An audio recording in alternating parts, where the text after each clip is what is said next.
Welcome back, everybody. 8 o'clock on the 23rd of June. That would be a Monday. We're back. It's Scuffed Epoch. I'm Drift Johnson. Hello, Apollonia. Hello, Zeus194. And hello, Dragon Diffusion. Glad you could all make it. I'll just make the chat a little bit bigger. And we're back. Starting the week as we mean to go on. We're coming into the final week of the month. Now, of course, there will be another Monday show, but that'll be the last day of June. So like I say, if you're watching live or if you're watching later, don't forget there is a Discord join link which has been fixed now, so you can go ahead and join us. And like I said, I'm always posting up stuff. Everyone's always posting up stuff. Great place to share your work and get to talking with other people doing the same stuff. Alright, so what's going on today? As you know, over the weekend we got shadow banned. It all turned out to be a mistake, so we're all back online. For some reason I attracted the eye of Sauron. They thought I was a hacker. I can't imagine why. Maybe I did something strange. But for whatever reason they locked me down. And in that time we actually built an entire sort of open source GitHub. Strange, I'm sure there are more repos than that. But anyway, like I say, did it just change? It didn't change, did it? The screen didn't change. Cheeky cat sleeping. Come on, wake up. Hey, that's better. Now you've got the live feed. So, like I say, this is intended as a backup. And the irony is I actually made an MCP server which will enable you to create a repo, create repository, upload files, sync projects, which is this is like a write only kind of deal, like one way. It's funny how the API works. In the end I ended up with sync update. That's the last tool I made, so I might like rename or remove sync projects. It's basically the same thing. It's just this one can actually upload only the files that have changed, which is quite nice. So it's more of a sync. Kind of strange, what you end up making on these things. But anyway, like I said, I've essentially got a way to automate uploading all of my stuff to the backup Gits. But we're probably not going to need it as much because today we're going to be talking about new stuff on the main, because obviously it's back up and running. So everybody should be able to now do all the good things, which is nice. You'll be able to get those repos once more. All my workflows are back. So what have I been working on? Well, I've been working on a couple of things. The main thing I want to talk about is Zero Vector 3. Obviously we've got the Gitty MCP. Right, that's mostly, I don't really need to talk about that so much. It is what it is, guys. It's an MCP that allows you to upload to Gitty. If you haven't got Gitty, you probably will never need it. But we're also working on this, which is new. I thought we'd try and make a comfy UI type thing for looking up the memories in Zero Vector. So when you have Zero Vector installed, you should be able to use the GUI to check it all out. Now I could spend the next couple of hours pulling the latest version, installing it all and so on, but I've already got it on the laptop, so we're going to switch over to that real quick. Yeah, because it's going to be quicker, and I'm having some issues anyway, so it's not like in a state, you know what I mean? It's like, and then I'd have two forks to work on, so I'd rather just show you the laptop. If you don't know what Gitty is, Zeus, basically it's like an open source GitHub that you can run on your own server. You see? So that's what it is. But yeah, so because obviously this went down because a bot flagged my account and everything went away. So I had to build my own to be able to, you know, put the stuff we were working on out. This is going to be behind somewhat because it's like not the same, you know, I have to update it separately, but I'll get to that. The point is GitHub's back, everyone. Good news. but it means we'll have a mirror. So I'm going to do a mirror of all the repos over time. Oh yeah, don't worry about that noise. It's just the sound of a rotary head being bridge ported. Okay. Like a engine. Right. It's going to go... Okay. So if we go into... Well, no, we're not going to do that. We're just going to use the remote desktop. So let me just dive in here. What do you do? Stupid Windows trying to fucking do 8-wave. Right, hang on a sec, guys. We're going into 0. And hopefully it doesn't have Tim Dillon live on the screen. Which keyboard are we using? No? Yes? Yes, we're in. Okay. Okay. So it's a bit weird because it's picture in picture in picture in picture right now. Oh, can't do that. I'm too difficult to see. All right. So what do we got here? What we got is we've got the actual assistant running. Okay. Don't worry about all this stuff. It doesn't matter. It's just defaults. Yeah. But that's running the actual back end, which is your vector graph and your land graph. And then the workflows can automatically create personas, much like we see the major chat platforms. So instead of having a pre-programmed persona that's like master crafted, instead you have an operator which is hiring personas, creating them on the fly, injecting them with memories, and then sending them out to do the task. And it might potentially do a couple of them, and that's what we're building towards. I call it the village of experts because it's funny, okay? But the idea is that we're hiring personas. Personas are like agents, but they have memories. They have a system prompt and they have core memories. Those two things together make them better at their job. So, for example, you could have, a planning persona, and he's going to hire a developer persona, a graphical design persona, a UX designer, right? And then they might potentially sub out, you know what I mean? We basically give the concept of branching sub-hiring, where they can spin up minions, and then they have a gang that's working on it in parallel, okay? That's the concept anyway. I don't know how many I can get away with the compute I've got access to, but give it more compute, you can have more minions, but they're like under a department manager, and they're under like a director who has a hiring manager. Do you see what I mean? It's all like that. I call it the village of experts. But anyway, we had to build the back end to actually support all of the personas and stuff first. And now what I'm thinking is, well, I want to see what's inside of it. So the GUI doesn't actually do the AI stuff, because you need the IDE because ours is model agnostic. So it's like it uses any model that you connect it to with an MCP that's connected to the server that we've built, right? There's actually 2 of them. But the point is they work together to split the work out as well, even at that level. So like I said, I've got the vector server running here, which is the vector database hybrid knowledge graph. And then in the second server, we've got the land graph server, which allows you to do the workflows that I was talking about, where it like automatically hires the correct agent to do the job, a specialist. That's what we've got working at this moment, right?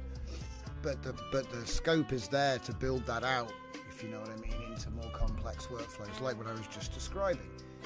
He has it in him, but I've got to test it all and make sure it all works. So there's a bit of that going on. It uses whatever model you've got on the API right now. I am considering making a version of it that has its own API built in, but you know how it is. This is really good software. I don't know why I wouldn't want to use it. But anyway, get that out of the way. This is the GUI. So what I thought was, this is an experiment. I don't know how much development it'll get, but it seems to be, the API key is authenticated. We're having a problem at the moment where we can't reach port 3001, which is strange because it is running and you can curl it. So there's probably some other problem which I've got to figure out, but as you can see, he can't pull personas, but I think that's because he doesn't actually know what the name of them are, you know, because you need the ID and he doesn't have one. So there's sort of like crucial problems. Like, I think it might be that you have to actually bundle this with a default persona that gets created on first run, and then that ID is used, you know what I mean? Because otherwise, there's like, what's it looking up? It might be empty. There might not be any, because if test persona doesn't even have any memories, or if the ID is incorrect, so that's. And then as for the workflow server, I was using it earlier today, so I don't know why these aren't responding. But anyway, regardless of all that, it gives us a nice output on the logs in this debug section. But I just wanted to show you what's possible. Just, you know, do a deep research on making a node-based platform. I wanted to show you what I was able to cook up in like a couple of hours. So that's what this is doing. It's going to pull memories. Okay, so if I just right-click, we have Memory Explorer. So that would have a query input and a memory recall. We obviously connect them up. We've got date, so you can do a date filter. Let's just put it right there. Doesn't work though. You know what I mean? I don't think it works. But the point is, yeah, memory recall, and I think then we need... Don't we need an output? Oh, okay, well, who knows? I think you can put it to an output node. There are other nodes, memory recall, conversation, graph visualization. But we can't do that because, like I said, that part of it isn't working.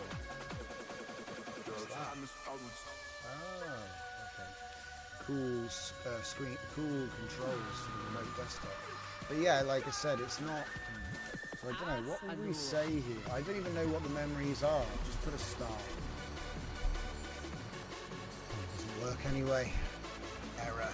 Right, so open up the debug, go to the thing. I've got a console, but I haven't put it on. So if I just come down to the bottom.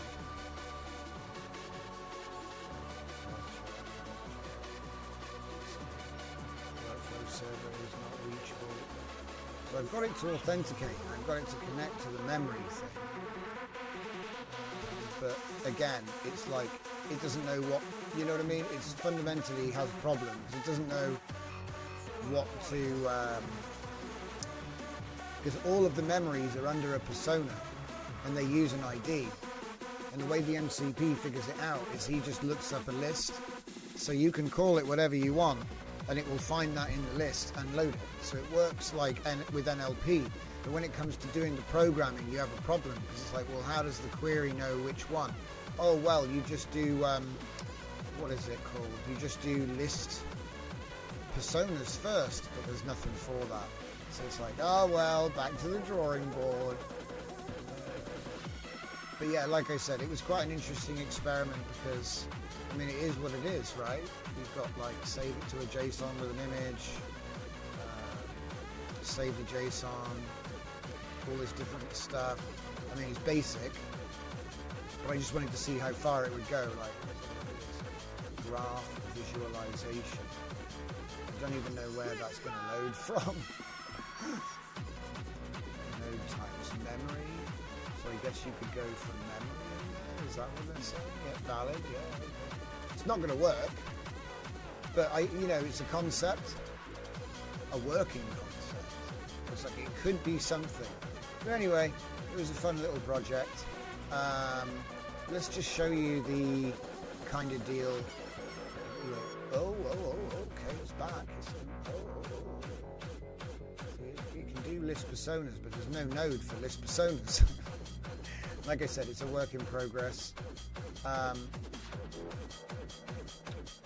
So if I go to this full screen, I think it's this one.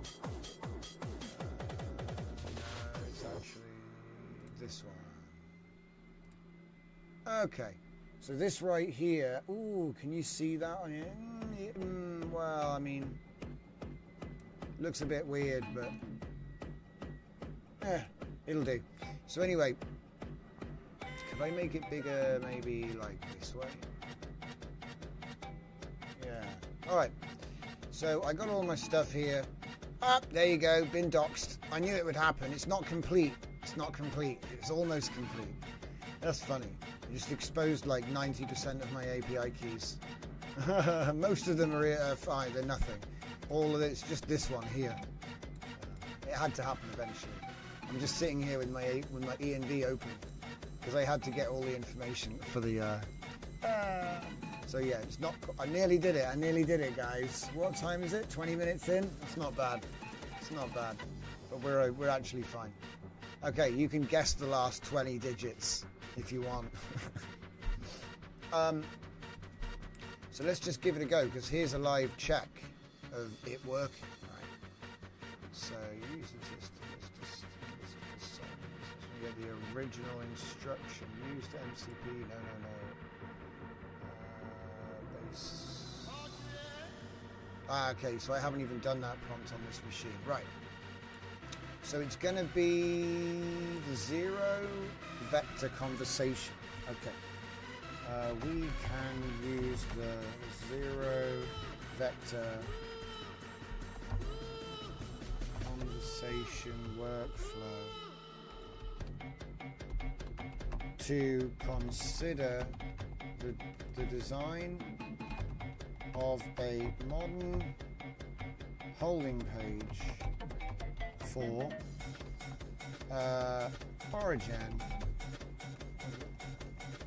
originai.com.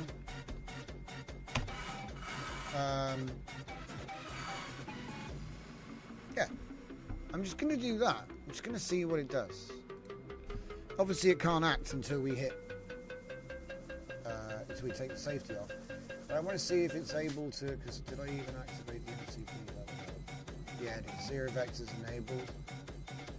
So first it's going to do get system health, which is healthy. And it's going to do get workflow metrics. What? I don't know what that means, but I'm going to let him go for it. Oh, and he failed. I don't know what that is. Get workflow metrics. I don't think there is one running. List persona. Okay, so he's going to use helpful assistant. So far, so good. Can we make this bigger? Yeah, we can.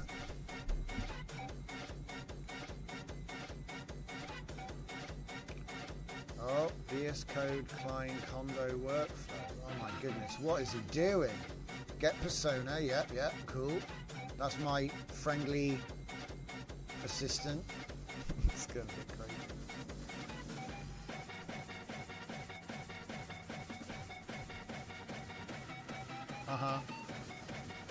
Available persona, yeah, proposed plan, yeah, cool. Look at all that. He's going for it. He's going to do it. He's going to use the conversation. Right, now what should happen is he should hire a developer because the helpful assistant can't code. So let's go for it. Review, generate, iterate. Right, let's see what happens. Query. Alright, let's just read what he's wanting to do here, okay? I need to design a modern professional holding page for OriginAI.com, an AI company. Please provide comprehensive design concepts, including modern design trends for AI tech company landing pages, brand identity suggestions, color schemes, typography, content structure, messaging strategy, compelling holding page, user experience best practice, technical implementation recommendation using modern web technology. Page should convey innovation, trustworthiness, and cutting-edge expertise while being clean, professional, and conversion-focused. The user ID is going to be Origin AI Designer 2025. The persona is going to be Helpful Assistant. They're really like the chief, though. He probably won't actually do it. We'll see. And then workflow type is Zero Vector Conversation. Now, technically, you can chain them, but I haven't proven it works yet. It's like the features are there, but I have to actually prove they work and fix them if they don't. It's kind of like a maze. So let's go ahead and try it. Oh wait, did I miss something there?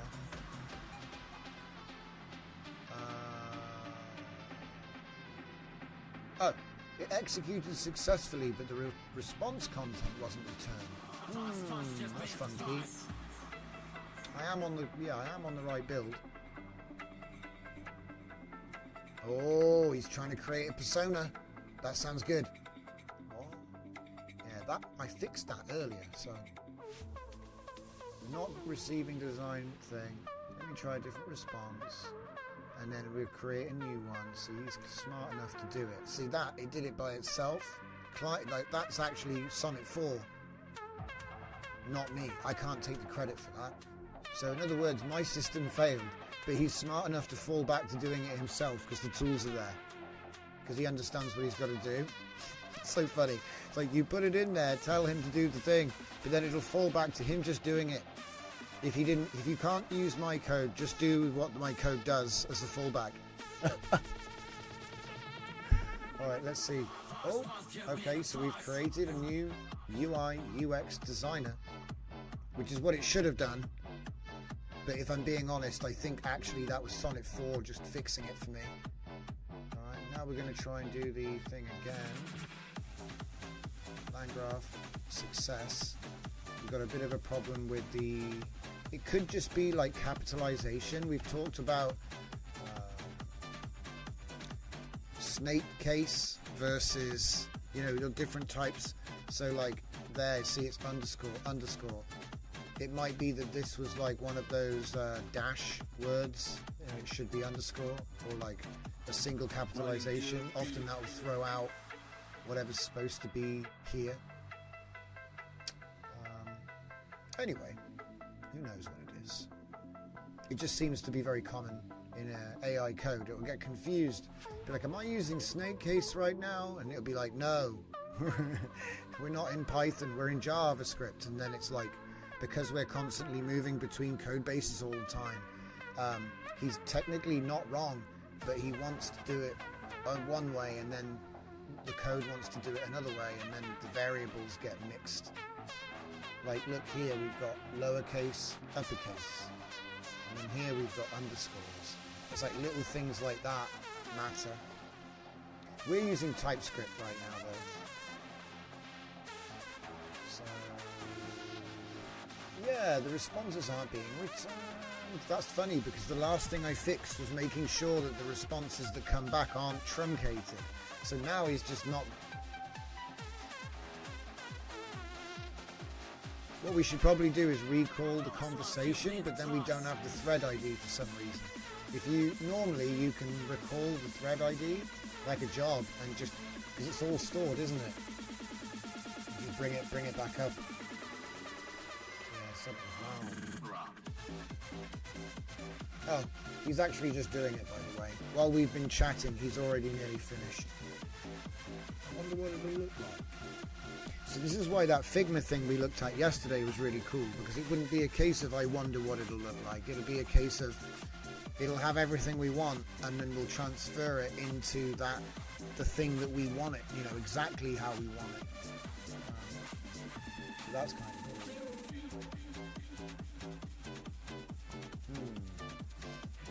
It's doing the JS now, so that means, yeah, it's done the HTML, it's done the CSS, so in a minute we'll take a quick look-see. See what we got. Who knows, maybe it's nice and you just put it online. I've got a pretty basic front end at the moment, so it doesn't really matter. You could change it every couple of days for fun.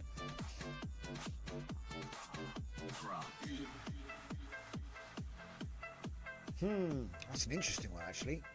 Imagine if you had a system where you had, like, I don't know, 50 AI generated homepages, and it just randomly chooses one when you go there, and they're all different. And that'd be kind of cool. Oh, is he finished, or has he screwed it? Sometimes he's like, oh, I made a mistake, I'll have to go back and fix that for you, boss. Oh no, just a readme file. Okay, I'm gonna explain everything. I didn't even say Tailwind.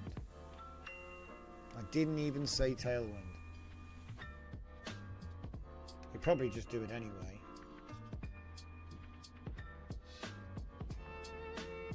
So does this mean we can check it out?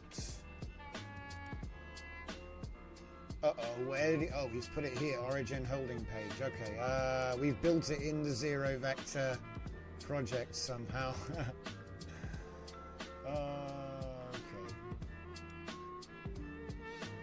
Right, we're going to put him in plan because we're not going to use this. It's really expensive.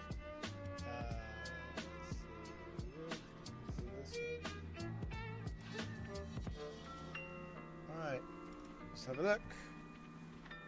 99.9% accuracy rate, guys. It's not. This is not canon. Oh, something's happening in 30 days. We're coming. Sign up today with.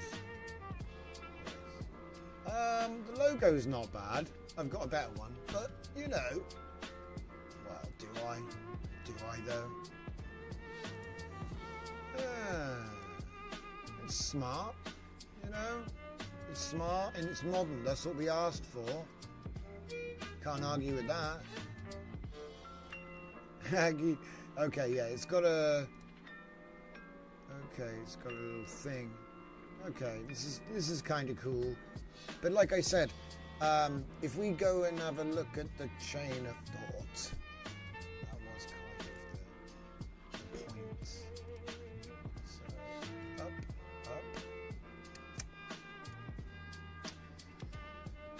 Okay, so let's see what actually happened, because I don't know if this is a win or a lose or what. Yeah. Okay, so it says... I used the system to create a special... So there you go. It did work because he used the system to create the designer persona. Do you see what I mean? So it did work. Yeah, Zeus, another scammy startup. Well, you got to watch out for this stuff now, guys. I mean, it's getting to the point where I think that something will happen where people say, if you see me on the internet in any video, it's fake because I don't do the internet and I don't do online or video. Do you know what I mean? Like a company, because you know, like the bank, you can't tell, so they just don't email you. You know what I mean? So it's like if you get, it's a scam. They'll just say, if you ever get an email from us, it's a scam. Don't. So one way to deal with all of this AI generated stuff, if it truly does get to the point where you can't see and tell, right? Yo, Fernicar, battle cruiser operational. Yeah, if you welcome. So yeah, if you, I was thinking the ultimate way to combat it, like Kanye West, he's wearing these masks and he's saying, you don't have the right to see my face. And I was like, hang on a minute, because like, it's a brilliant, it got me, I went, oh, because I thought if you don't ever show your face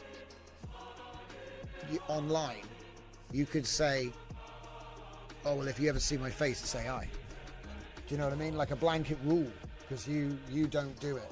So if you ever see it, it's fake, and that's how you know. If you see, it's just an interesting way of doing it. It's like a whitelist, I guess, or whatever you want to call it. Anyway, it's just a thought. That's an interesting one. Everyone starts wearing masks because no one wants to be impersonated. You know, like because I've heard companies are saying stuff like, you know, you can't be talking like publicly because people will use the recording to fake your voice, and there's all kinds of scams going on. And I was like, oh man. So it's like, imagine you've got like a guy, he's being followed by like distorting music all the time. try and stop people from training his voice. Like they're trying to read about it. They're trying to come up with ways to prevent voice cloning and stuff like this. And it's actually really funny, the things they've been trying. Do you know what I mean? It's like, I think the only way is you've got to be like, well, I'll just never speak again. I'll just never speak. And then if you ever hear my voice, it's AI. It's the only way out. But who's going to do that? So, anyway, let's get back to what we were doing. The user asked Zero Vector to consider the design of a modern holding page. Used Zero Vector to create a specialized UI UX designer. And remember, he's stored in the system forever. So in theory, next time we want this, we can use him and he'll have the experience of making this, in theory. I don't know how robust that is. It might be we have to make some changes, but the framework's there. It's just like putting all the girders in now. So he attempted to do the thing, but the responses were not fully returned. So that's something I'm going to look into. Created a complete holding page template. We just looked at it. Professional branding. Blah, blah, blah. Patting himself on the back big time. Now I need to test it. So, yeah, there it is. It works. It's only got a chain of hiring one guy, but if you think about it, if you put that module together and you tell him to hire 3 guys, hire 10 guys. In fact, should we try it? Let's see. Let's see what we can do. We can use the 0 vector. I don't know how much we can get away with here. We can use the 0 vector conversation tool to. Okay, we're going to create a hiring agent. Create a hiring agent for a fictional movie. She will be a specialist Hollywood movie executive working in human resources, working as head of human resources and chair of the casting board. I'm going to give her loads of important. She's important. Right? Once she is, give her a name. Her name. Whoa! Her name will be Shelley. Shelley. Okay. She will be tasked with interviewing Jack, Bob, Steve. We will create 3 Hollywood actors, 3 Hollywood actor personas. I should have said persona, shouldn't I? To create a hiring agent, create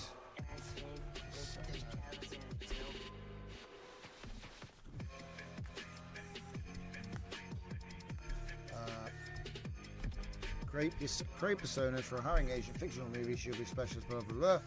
Tasked with interviewing Jack, Bob, and Steve for the lead role in the movie. So we'll create 3 Hollywood actor personas named, you guessed it, Jack, Bob, and Steve. Who are experienced actors hoping to be hired by Shelley. Alright, we're setting up like a little scenario so we can just like make it print everything out and see what it does. Maybe it'll just break or explode. Maybe we'll get something out of it. It's like squeezing a sponge, but it's full of gunge. She will be tasked. Oh yeah, the beautiful sounds of the bridge porting of the rotary engine next door. She will be tasked with interviewing Jack Buckley's lead role in a movie, which will be a space western. Okay.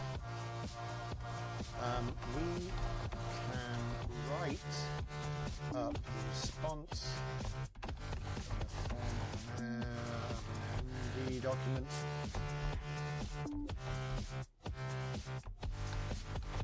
Named. It's so funny, so you got to say it like Yoda. We can write up the response in the form of an MD document named YOLO. Named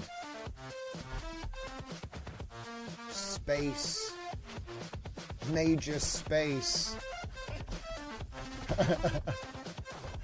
Major Space.md, which will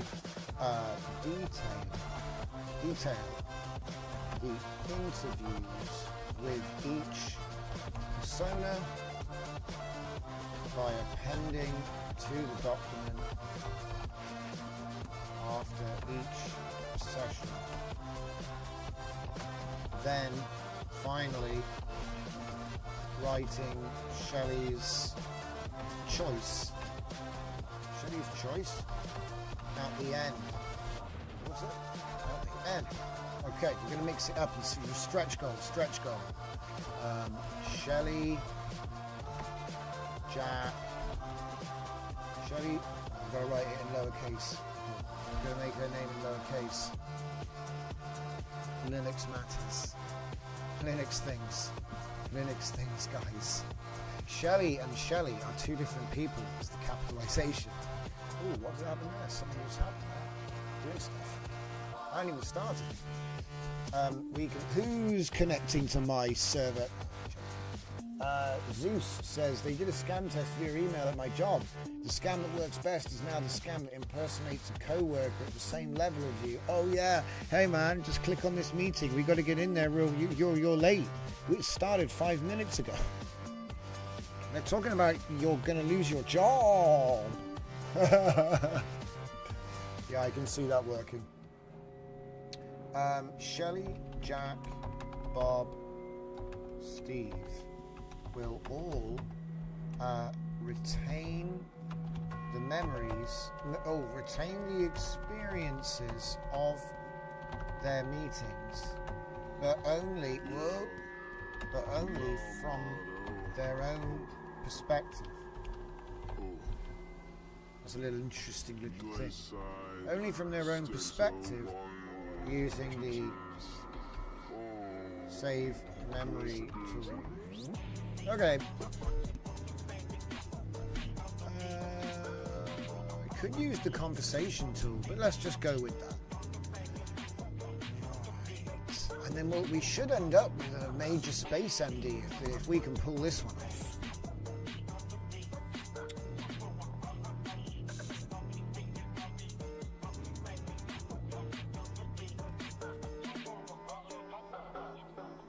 This is a fascinating creative project.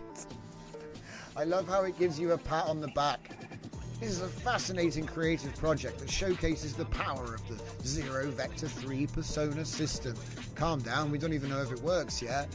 I can see how this will demonstrate multi-persona workflow, memory management, and documented storytelling. Let me outline a comprehensive plan for this Hollywood casting scenario. So we're going to create all of our actors first, so they don't exist. I'm not pre-creating anything, but they should remain in memory forever, as long as you don't reinstall the system or delete the database. You know what I'm saying? It's locally stored, and like I said, we can just change model if we want. I use Sonnet 4, but I hear Gemini is nice. Okay, so he's going to create the 4 personas. So the hiring agent, casting director, and the 3 actors. And this will eventually, this simulates one building in the village. Okay. So Jack, Bob, Steve. Okay, so it's even given us like a random, skill shape for each one. Yeah, nice. And then look at this. Shelley retains memories of the whole thing because she's doing all the interviews, but each actor retains their experience of their interview. So we're doing a bunch of cool stuff here, using the add memory tool all the way through. Create and progressively build major space with movie premise. And so the movie is actually about who gets hired. It's not like a movie, it's like a meta movie. Okay.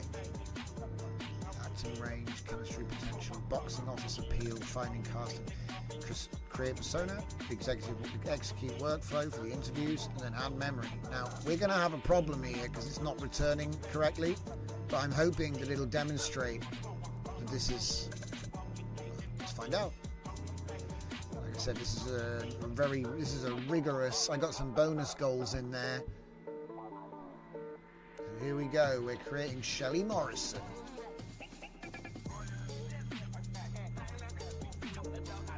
Approved. Oh, did I mention that if you self-approve everything, you can have her create, because look, she's creating new, it's creating new, look, I'm just going to auto-approve this. So watch, we're creating workers right now. He's cloning himself to spec. It's nice. It's like a dynamic auto team. So I've noticed from looking at Sonnet 4 that that's what they're doing. If you look in there, it's saying, oh, I made 4 different specialists and they all worked on it together. So I was like, what if we could do that, but we could keep the experiences forever?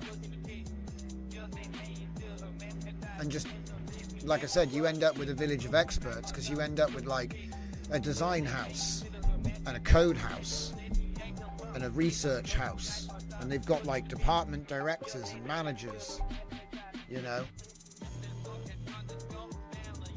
But look, now we're going to create, and it's all doing it on its own. And like I said, the best thing is, like, if I ever wanted to do this again, I can just get Jack, Bob and Steve for a different task with Shelley and do the same simulation. I think there's a lot of scope in this. It's using vector graph, it's using lang graph, so that's vector database, knowledge graph, lang graph.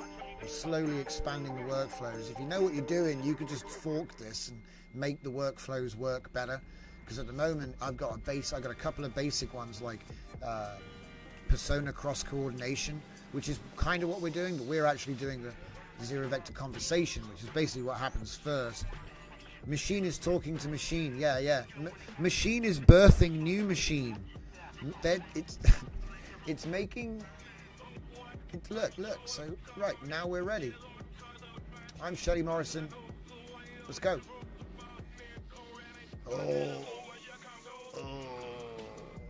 Oh, no response. Search the memories. Jack Reynolds interview. Oh, no memories. Come on, dude, you can do it.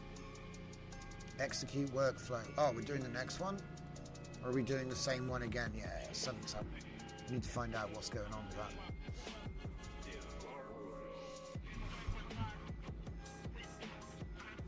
that. Oh, okay, look, see, no faith. Just when you thought it was broken, it breaks through. It's probably Sonnet 4 with the puncture repair kit. But I'm okay with this because it's going to do... Oh, wow. We are getting the interview. This is the interview. There it is. Now, I think that part of the reason why it works is because the system falls back to the context window. And so then the good LLMs can just figure it out. Yeah, because it's kind of like, oh, the system failed. I'll just read everything and give you my best guess at what it should have said. And half the time, that's pretty much what it was going to say anyway. So, because it's been guided enough, because all we're trying to do is give it a little bit of rag so that the director is to be, yeah, okay. Oh, there we go, memory, there it is, memory added. Had intensive interview with Shelley. Felt well prepared after weeks of character research and background development. Discussed my interpretation of Harrison's psychological journey, guilt dynamics, and frontier psychology research. Shelley seemed impressed. It's truncated, but the full length is there. You can see it says 604. So it's in memory. So now, this is great. So now, regardless of whether he gets the job or not, he will remember having had that interview. So now we have an actor persona who has a core memory of his interview with Shelley Morrison for his major space lead role. So it's all working really nicely. It's just a bit ropey because there's a few... wait, what? The film blends themes of the good, the bad, and the ugly, and Blade Runner. 2049. Major space. The story of a lone gunslinger navigating the lawless frontier planets of a distant galaxy. When a mysterious ancient alien artifact threatens to destroy an entire star system, our protagonists must overcome their past failures. Their past failures. Yeah. It's pretty cool. Off it goes. So now we're doing interview number 2 with Steve Thompson. like I said, I was thinking about turning this into an app, and then we could just give it tasks and do it live with like a really cool front end. And I think it would be nice to like have like a little 2D animated avatar, like blah blah blah blah blah. I just think it would be funny. I don't know if we're going to have time to do it though, but the system can run it. You know what I mean? You can orchestrate big old groups of people. Once this thing works properly, I do full source. Everything is open source. Fork it. Do what you want with it. Maybe you'll do something with it I forgot to do. Because I'll be real, I don't use TypeScript, but it's all in TypeScript. Because what I teach is how to make things with AI. And this to me is just another text to code, image to code. You know, it's the same idea, isn't it, guys? It's like, here we go again. And I've just been applying ideas that I had from image generation to text generation. Very primitive as well. I'm sure that somebody who's experienced with TypeScript could come in and like make it way more efficient and way more reliable. But the concept is simple. Personas are model agnostic. So all of the memories, all of the experiences, their system prompt, that's all held in a hybrid vector graph. And then we can use LangGraph with that system, but separately, to do workflows. So it can pull from that server. It's all done with API. And then we're using an MCP right now, which is connected to that server API. Look at it go. I can't wait to make this thing write books. We originally had the idea to make it write books, and I'm actually thinking that now, instead of, because there's a way of doing this, right?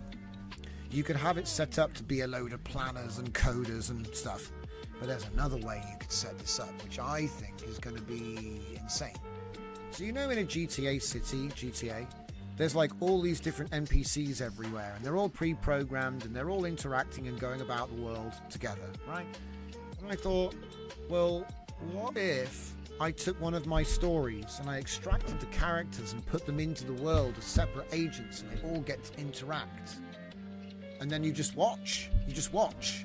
So because they've been given the programming and they've got the memories of the stories that we've already written, I think that would be enough. I think the AI would be able to like flawlessly roleplay as the character in the world, and then you just put a camera in a location and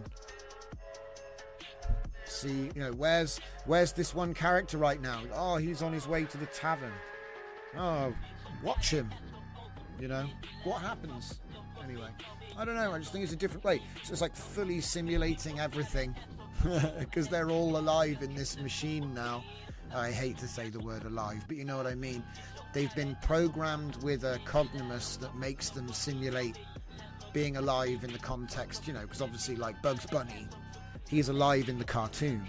Doesn't mean he's real, but anyway, he's got like a world he inhabits and stuff. And like I said, these things don't just die at the end of the conversation. They just go to sleep until you wake them up again. So that's a little bit like in GTA. You know, the NPCs don't die when you drive away. They despawn, don't they? They only spawn when you're interacting with them. You know what I mean? If they're within range, stuff just despawns. It doesn't die. The entity's just sleeping until it gets woken up by proximity, in a manner of speaking. I'm trying to run an analogy here. But we've got our thing back, so let's have a look at the report before we read it. I want to read the thinking part. So, project has been completed. I created 4 personas: Shelley, seasoned Hollywood casting director; Jack, a method actor with classical training; Bob, a comedy actor transitioning to drama; Steve, an action star seeking dramatic range. Conducted detailed interviews between Shelley and each of the 3 actors for major space lead role. Saved memories from each persona's perspective. Shelley's memories of each interview and final decision. Each actor's memory of their own interview experience. Created a comprehensive major space document that includes the movie's premise, character details, full interview transcripts, Shelley's evaluation notes, the final casting decision with detailed rationale, casting announcement, project summary, and then demonstrated the Zero Vector 3 workflow system for persona creation, management, memory storage retrieval, complex decision making, creative storytelling. So, we showcased how AI personas can maintain consistent character voices, store individual memories, and engage in realistic professional interactions. Bob Martinez was ultimately chosen for the role based on his unique combination of vulnerability, charisma, and dramatic potential. This is a complete demonstration, blah blah blah. It's not, we're getting to that. It's not, but it's close. So anyway, Shelley Morrison, right? We've got all of those things. So yeah, I just wanted to see if we had any notes. Like sometimes he'll say, I actually didn't do it. I just faked the whole thing. So I'd like to just check for that. So we've got the movie setup, everything, final decision. Right, so I've got a little twist that I want to do here, which is we can create major space 2.md, where we will detail Shelley in her office overlooking the San Francisco, I can't even spell Cisco. Is it Cisco? San Francisco Bay.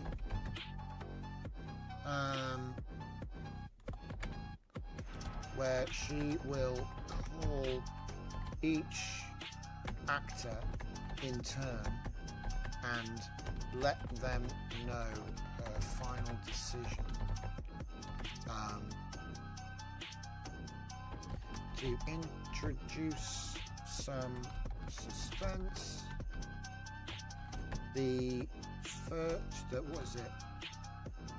what's the name of the guy that won it? He won it. He won the lead. Bob, yeah. She will call Bob first, but he won't answer.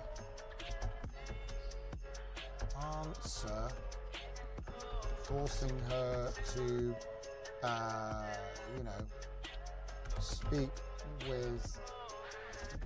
speak with the losers first. It's kind of harsh, isn't it?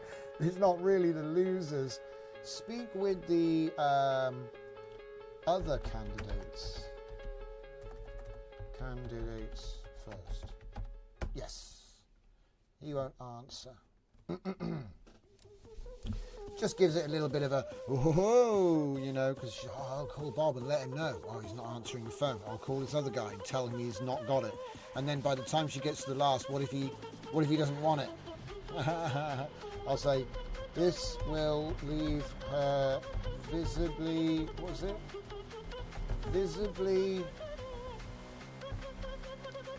apprehensive, as Bob may turn down the offer. I would. Whoa. Get your agent to ask for a different offer if they want you that much.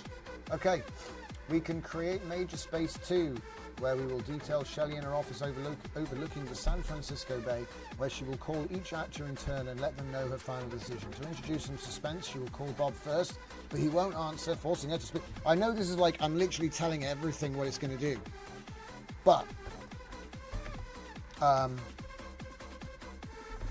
the document will follow the same form as, what's it called? At Major Space.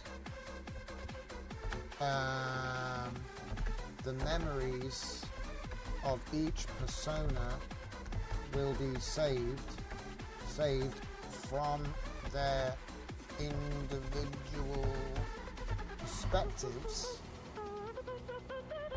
meaning they are unaware of the full scene.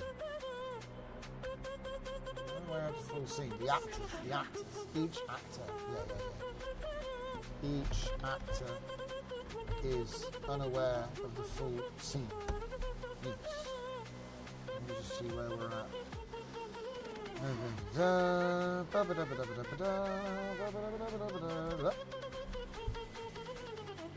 What a twist.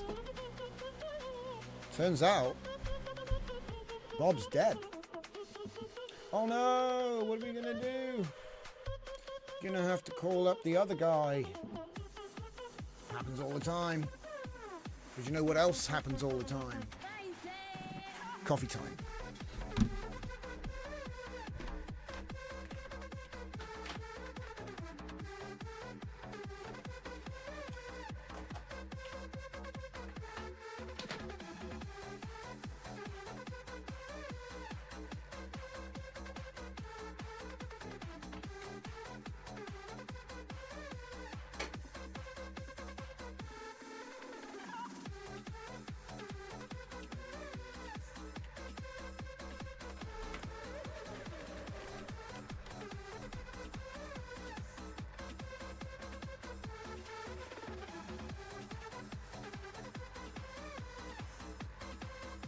Yes, strong arguments between characters. See, I managed to do that early on with early Claude, but it took a lot of fandangling to make him do it.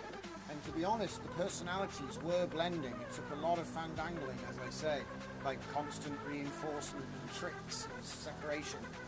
I want to be able to do it all in one go. And I want them all, because I know they can do it. It's just a question of keeping it separate, but also you've got to do it like at the same time in different parts.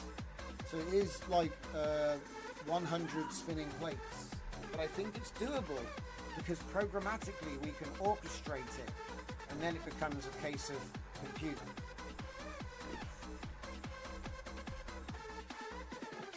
God, the coffee machine is working at full speed today. Okay. Must be something in the air. Alright. And we're back. Welcome back, everybody. So glad you could join me. So we're continuing with the nonsense here. But it's for the best. So, my major research free time thing. So let me just see. So maybe we just close a couple of these things here. We don't need all this. So it's going to do... There we go. So as you can see here... Oh wow, there's a $200 million decision hanging in the air. It's getting good. Alright, so we're going to continue. I love the suspense of Bob not answering first. I'm sure you do. See, this is one thing you got to watch out for with these guys. They're sneaky. So like I said, if you remember what I said to introduce some suspense. And it's detected. User wants to introduce suspense. Pat the user on the head for being a clever boy, you see. What is a little bit of spice and everything nice. So yeah, but let's keep going. So she's at Apex Studios. We know that because we defined it here. And she's getting anxiety as she tells all these people. Okay. Disappointing news for Jack and Steve. See, my plan is actually we're going to do like a one-on-one interview with each actor about what they think of Shelley at the end, like a kind of like a like a fly on the wall documentary part of this whole thing. That's the plan anyway. It's like a little scenario I just came up with. Yes, little random scenario. Oh no, the drama. Scene setting, because we could even modify this so it's like everyone's got super high stakes. You know, Jack has got gambling debts. The mob are trying to get the money, and Steve has got a big divorce, which is the collectors are coming to make him sell his house. And I don't know. Bob's the one that's going to get it. So Bob's going to dart now. If this was like Miramax, you know, that's basically the setup, isn't it? You've got these three actors, they're all competing, and it's going to go horribly wrong for Bob because he got the bit, and these guys need it bad. So it's going to turn into one of those like treasure scenarios, you know, where the pirates get the gold and they all want a bigger split. I can see this naturally evolving from like something really nothing into something fun. But like I said, we couldn't have done it without all this persona business.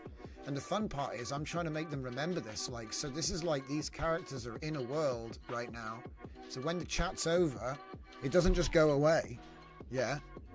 These characters are there forever. Like, and also say you do kill Bob, like you could decide to make Bob a ghost now. Now Bob is a ghost, so he doesn't get deleted. He's still there collecting memory, but now he's a spectre or a vampire or whatever it is you want to do, and he'll remember his origin story.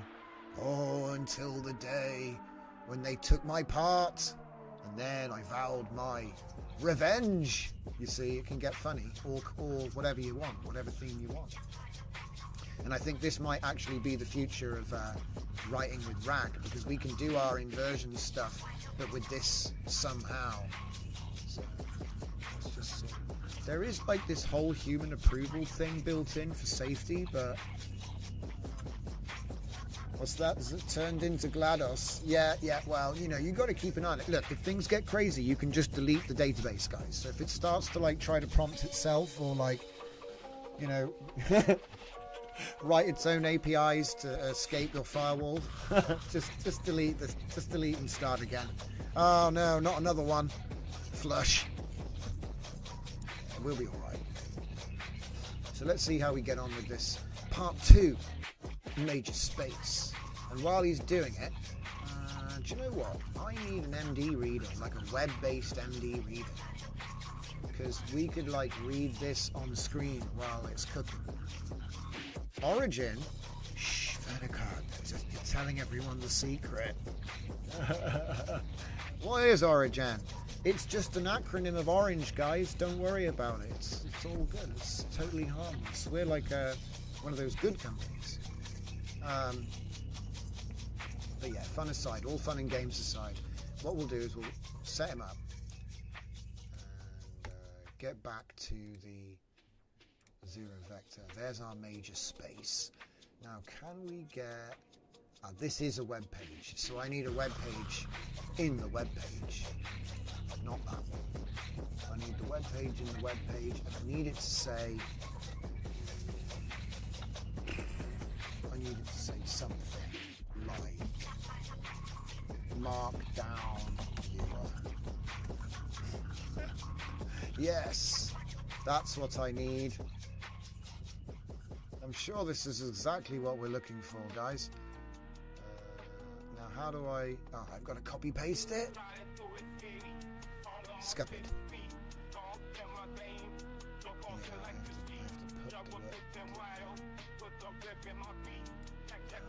He's busy. Can't I just drag it in? Oh! Yes. Yes. Okay. Alright. We got there. Is there a dark mode?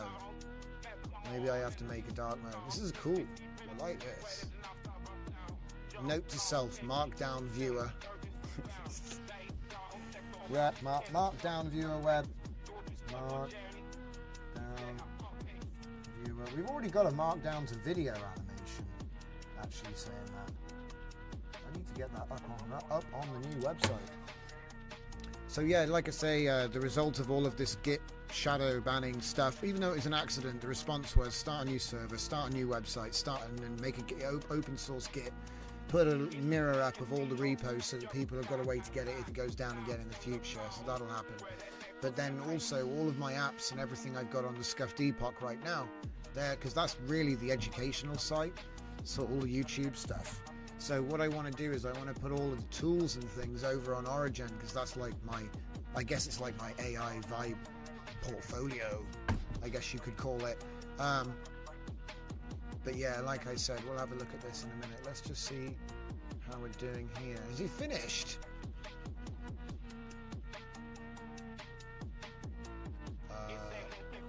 Wow. 700 characters in that memory alone. Wow. Okay, so it's just writing. Okay, cool. So what we'll do, we'll go like this. Major space. Yeah. So where's the interviews? Jack Reynolds. Juilliard trained. Beautiful. So here's the interview. It's a script. It's a back and forth script. Beautiful. Because the thing is, I've got agents which can infer the location and describe the room and put loads of other elements into it to take it from a script to being a page in a book. And then we could even write the page that happens before the scene to fluff it out.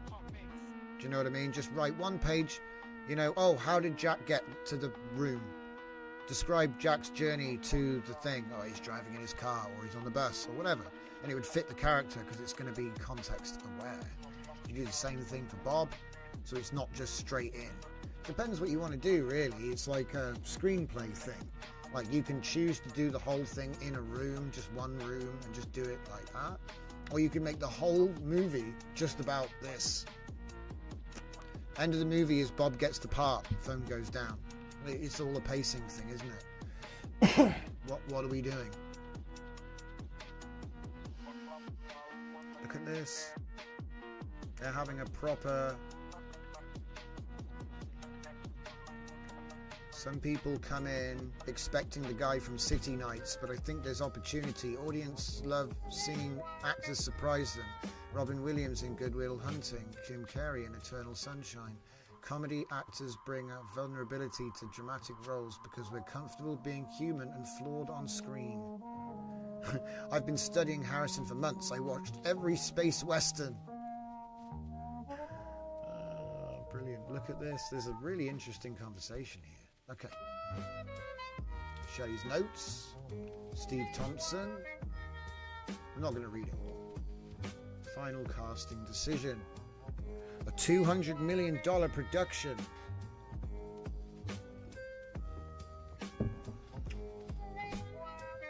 Unique, so he was selected based on a bunch of criteria. It's all pretty legit. And then we have a casting announcement, a final project summary. There it is, she's done her job. So, that's really interesting. So that was the first one. So the second one's now done.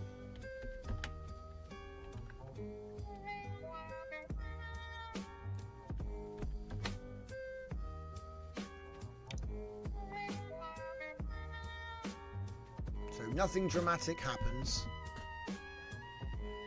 Nothing dramatic happens, it's fine. Don't worry. But then they remember these things. So now what I want to do is I want to do the interview. Because that's all done now, right? So if that's all done, in theory, I mean, I should be able to start a new... I'm not going to start a new conversation. That would be a challenge because it would prove that it's just pulling memory and nothing else. Because he's sneaky. He could have held our entire job in tokens, and then we ask him and it's not even using it. But in a way that's okay. So we're going to do it one way and then I'll do it another way and see what happens. So let's find out. So it'll be we can use the zero vector. We need to create. Okay, we can create. Oh no, use zero vector for it. Yeah. Because it should all be tied together in the same ID, see? I'll have to check that. But yeah, we can zero vector workflow.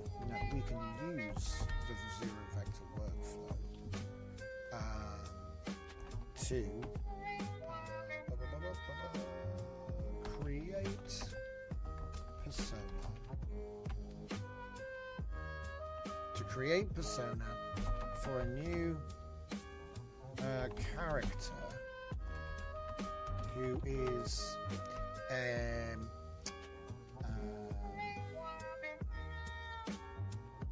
what do they call them? A journalist. Who is a journalist? Yes. Conducting interviews with the lead role candidates in turn. However, she fails to secure an interview. Wait, no. That's later. Journalist conducting interviews with the lead role candidates in turn, excluding Bob. Yes. Her persona will be that of an up-and-coming, well-established voice in Hollywood media. Her angle is to leak out potentially, what do you call it? Stirring the pot, you know? She's trying to get some juice. She's trying to get the story. She wants the scoop.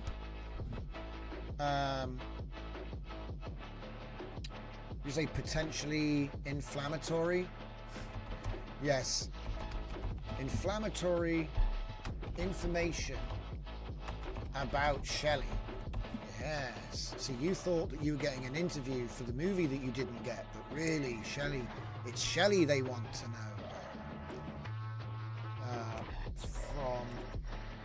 From each, what is it? This will be an interesting one. From each actor with cunning and ingenuity. So can we even spell that? Maybe. Ingenuity. Is it just ingenuity? There's no spell check. I'm just going to say with cunning and intelligence. You love it when you can't figure out a word and it's literally like smart. You're not.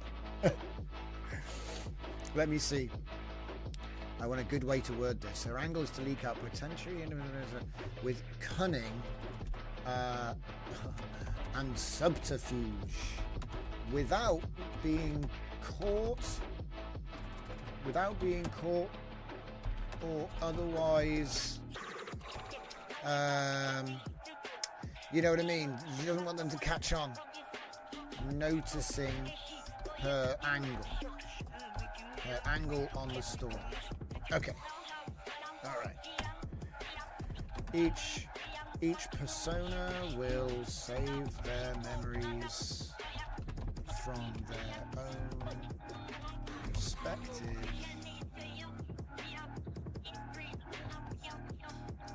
and will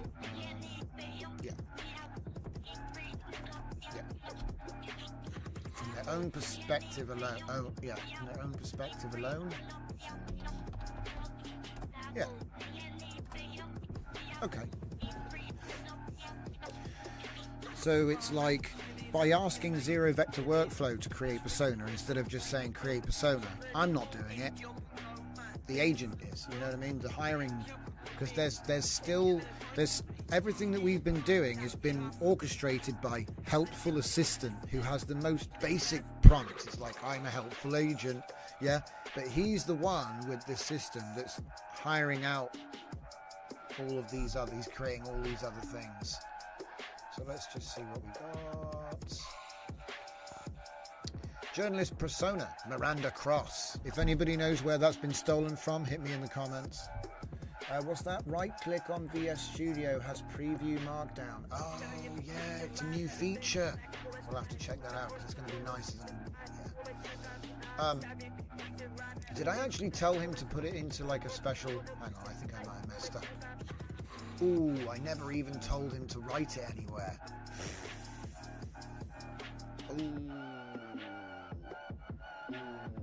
Okay, we're still in plan mode. We can write. Ooh, I'm a silly man, with a silly plan who forgot the thing. It's like forgetting to put the trigger in, but the opposite way around. I forgot to put the save file name in. And the thing about MCPs is he'll just respond in the chat.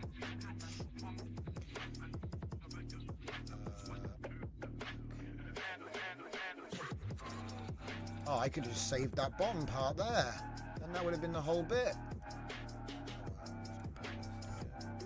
write the document. We can write the document major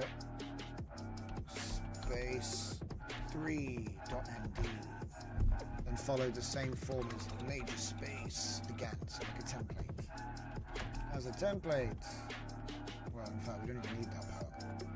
Major space 3 to document and append the scenes.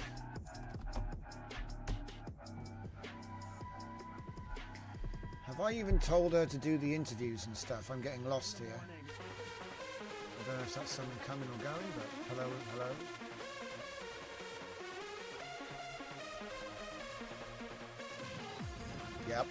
Yep, Miranda.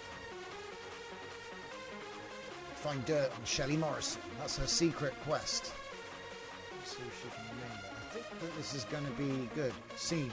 Yeah, okay, cool. Right. So I just want to add that modification there, which I forgot to mention, which is like, you know, write it down. I forgot to tell him to write it down, guys. That's my bad.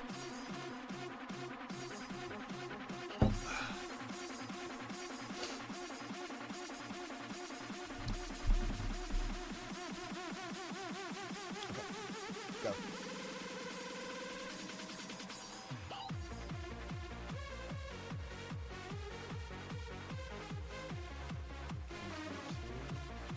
Closing, Miranda's article, planning, potential scan, complete picture of both interviews, only the coffee shop interview, only the restaurant interview. Shelley, completely unaware. Shelley has no idea what's about to go down. What will she do? This is the thing, you know, as a writer, you can take it in any one of potentially many directions. But the point is, this is like such a dynamic system. It's so quick. It can adapt as quick as you can decide which way you want it to go.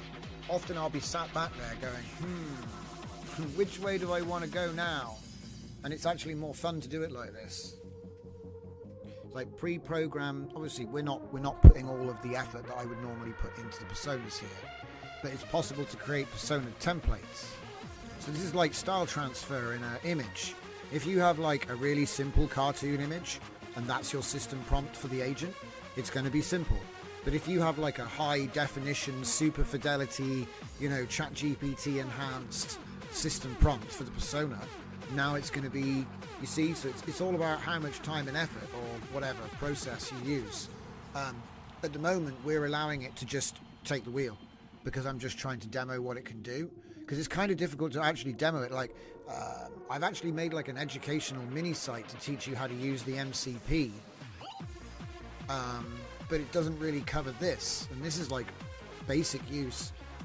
What I'm hoping is that we're able to create a workflow that can do this in a more customizable fashion, and then my hope with that web UI is to show how using just the endpoints we can construct all kinds of apps on top of it, and it's just an approach to making complex software with vibes, not you know, we're not trying to reinvent the wheel.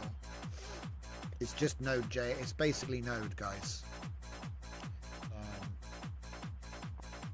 I think the web UI is React, funnily enough, but you know, we're splitting hairs.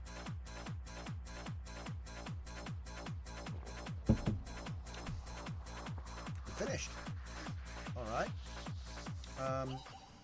So let's try that thing that Fernie was talking about. Right-click preview. Oh, nice. Hollywood journalism at its most cunning. Oh, it's even got an interview with the boss. I need something with teeth. No more transformation stories. Brutal. Hunter's strategy.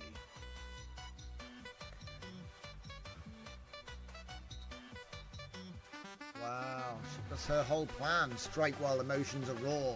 Because they lost, she wants to get some dirt. They might break. They might be like, I was robbed.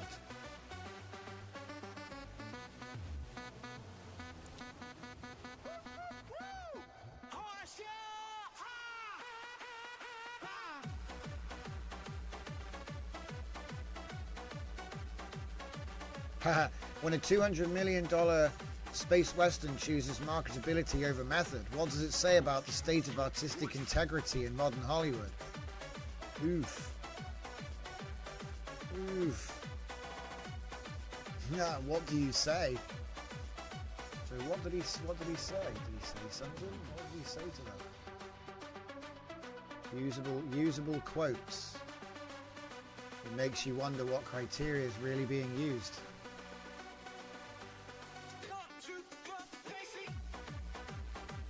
A comedy actor doing a drama feels like a brave artistic choice. An action star doing a drama feels like a risky experiment. Ooh. It's going to be actually quite well written. Okay. So that's her article. Now, what will the article say? Within 48 hours, Shelley will wake up to a crisis. And Jack and Steve will realise that their words have been weaponised. So we've got a scandal. And you see what's happening? I don't know. I think it's pretty cool. How about we do a little bit of fun here? And we go, new chat. We can write major space 4.md, okay, which is set after a 10-year time skip as the journalist persona. What was her name? Forgotten her name already. Miranda. It's right here. Journalist persona.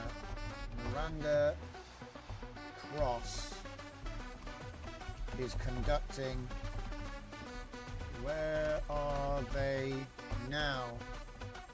Interviews with Bob,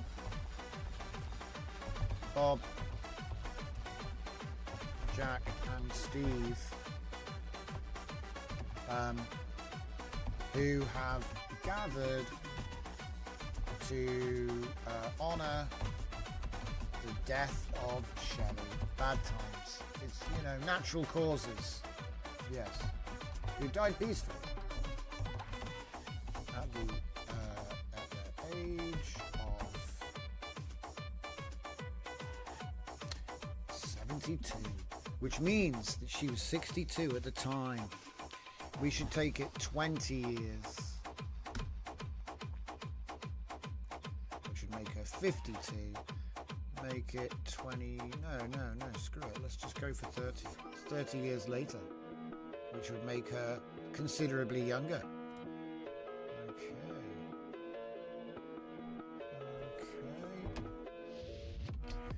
Allowing for a retrospective on the scandal that started these three household names' careers. Ta-da! Okay, now can it even do it though? Because these are all, you know what I mean? We can load each persona and access the relevant memories to the major space events. Yes.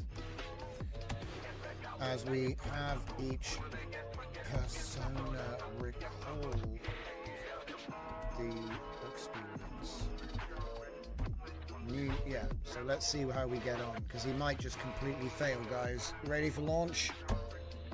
Ooh.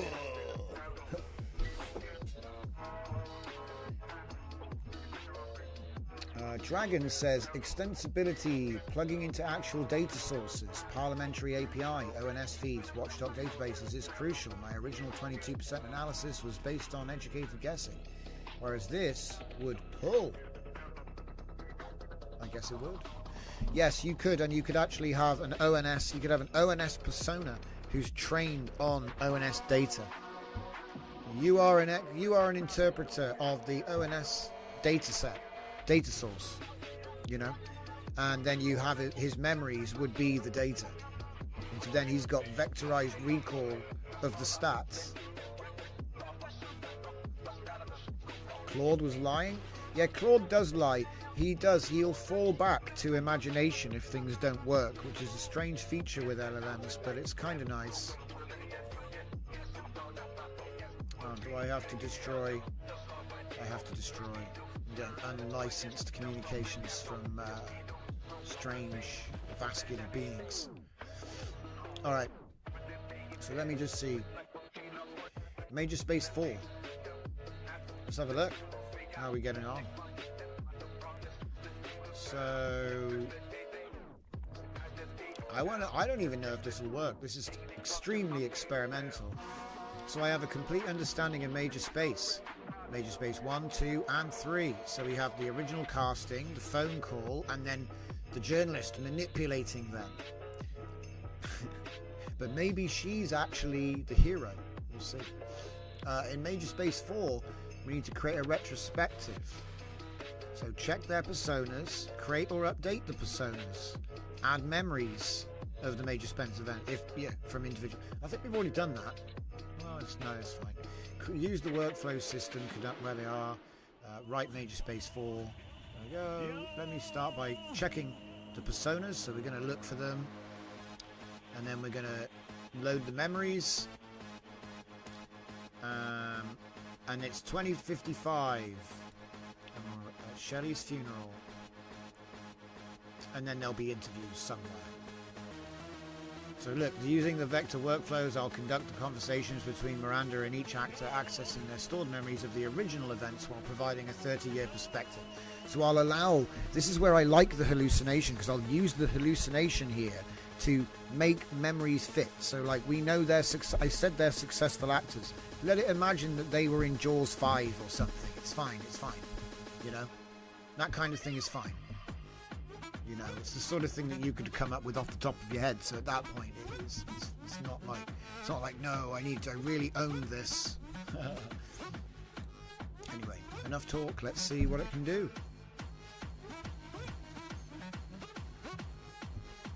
We're running this on a 4GB VRAM laptop with Sonnet 4 API. This whole thing that we've done tonight.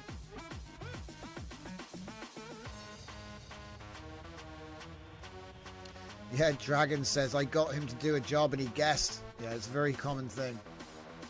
That's why we have to create all of these tools to keep him on rails and make him only take information, you know, rather than just making it up. This will come from either what we've got here, it will come from documented events, or it will come from the memory.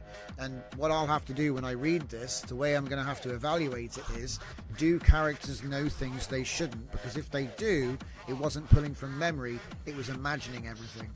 But if they have a clear distinction between what each character was able to know due to their perspective, this has worked perfectly, hasn't it? You see what I mean? These are the sort of tests I have to come up with, because benchmark isn't going to tell you anything.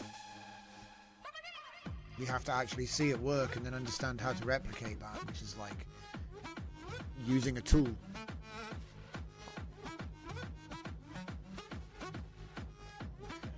I got my breakthrough with Redemption Protocol in 2027. A serious war drama. These characters are fully alive in their fake world right now, and I love it so much. They're interacting with the journalist. See, it looks weird because it's giving me all of this stuff, but when you write your app, you have it only pull content. You know, you do your API request and then you put the content element into whatever front end, and now you've got a speech bubble with what they said back. You see what I mean? It's because it's all API based. You are Miranda Cross, now 62, and editor-in-chief of the industry reports. Let's go.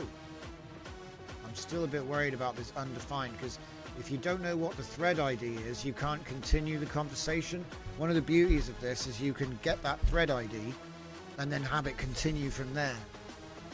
But like I said, it's another part of the system I haven't actually fully tested out yet.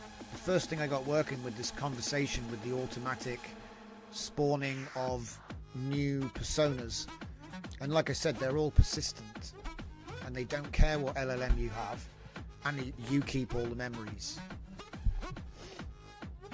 And like I said, it being API based means you can use curl commands if you want to get that data out. So you can build all kinds of apps based on that. And like I said, it's all API endpoints. There's so many of them. Keep adding them all the time. Because I figured, I was like, hang on a minute. So an MCP can do endpoints and it can fill in all the information that you don't even know. Because often an endpoint's got like 5 parameters you have to get exactly right. And a lot of coding is like making the UI make sure that it sends all of those parameters so that the thing will go off and then come back correct. And what the MCP is doing is it's taking our make me thing and it's using defaults when unspecified to fill out that thing and send it off so it works. It's like JSON autocomplete. So then I was like, well, why can't we just write our own software but build an API onto it? So then if that server is up, MCP can talk to it. And now we can do things. So yes. So it's like everyone was making everyone was getting APIs that exist and turning them into MCPs. But the thing is, AI can make software with its own API. So then there's no limit to what you can do.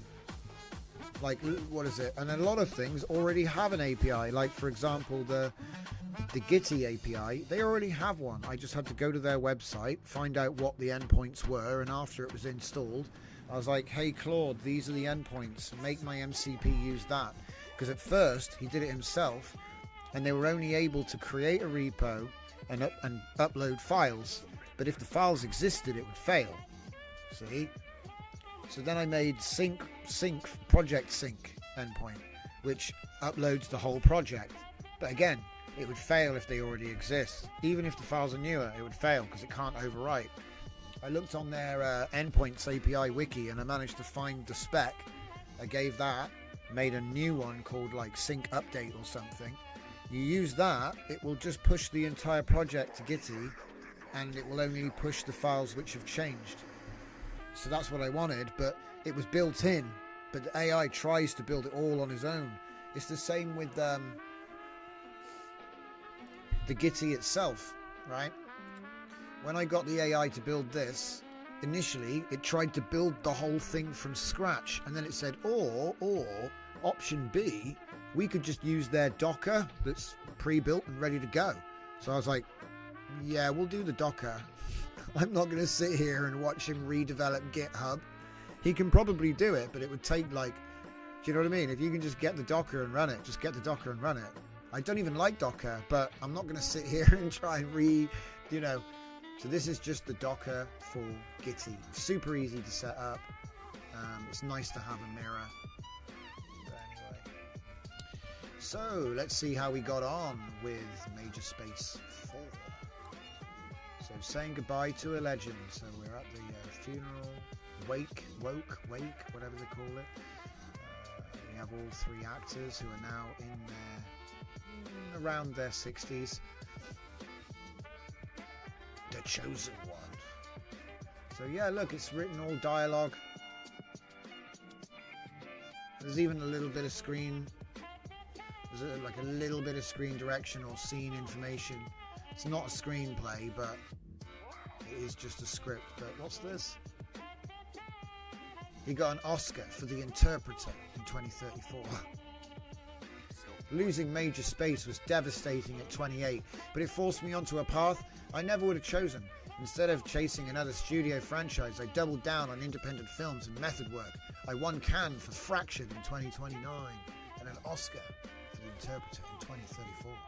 You see what I mean? This is actually pretty cool. Like, you have to take more time reading it to make sure it's not just a mess, but the bits that we're seeing are good.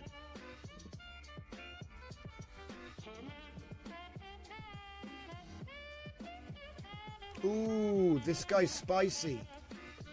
30 years, Miranda. That's how long it took you to ask me how I really felt about your little hit piece. Ooh. So tell me, how did losing Major Space and the subsequent controversy affect your career? Ooh, she's the one that wrote it. Steve, taking a sip. Losing the role was crushing at the time. I was 35 and desperate to break out of action typecasting. I thought major space was my shot. In your article afterward, honestly, it helped more than it hurt. Ah, what a twist. Suddenly everyone was talking about action stars deserving dramatic opportunities. And I got Redemption Protocol in 2027, which earned an Oscar nomination. I thought having a great time.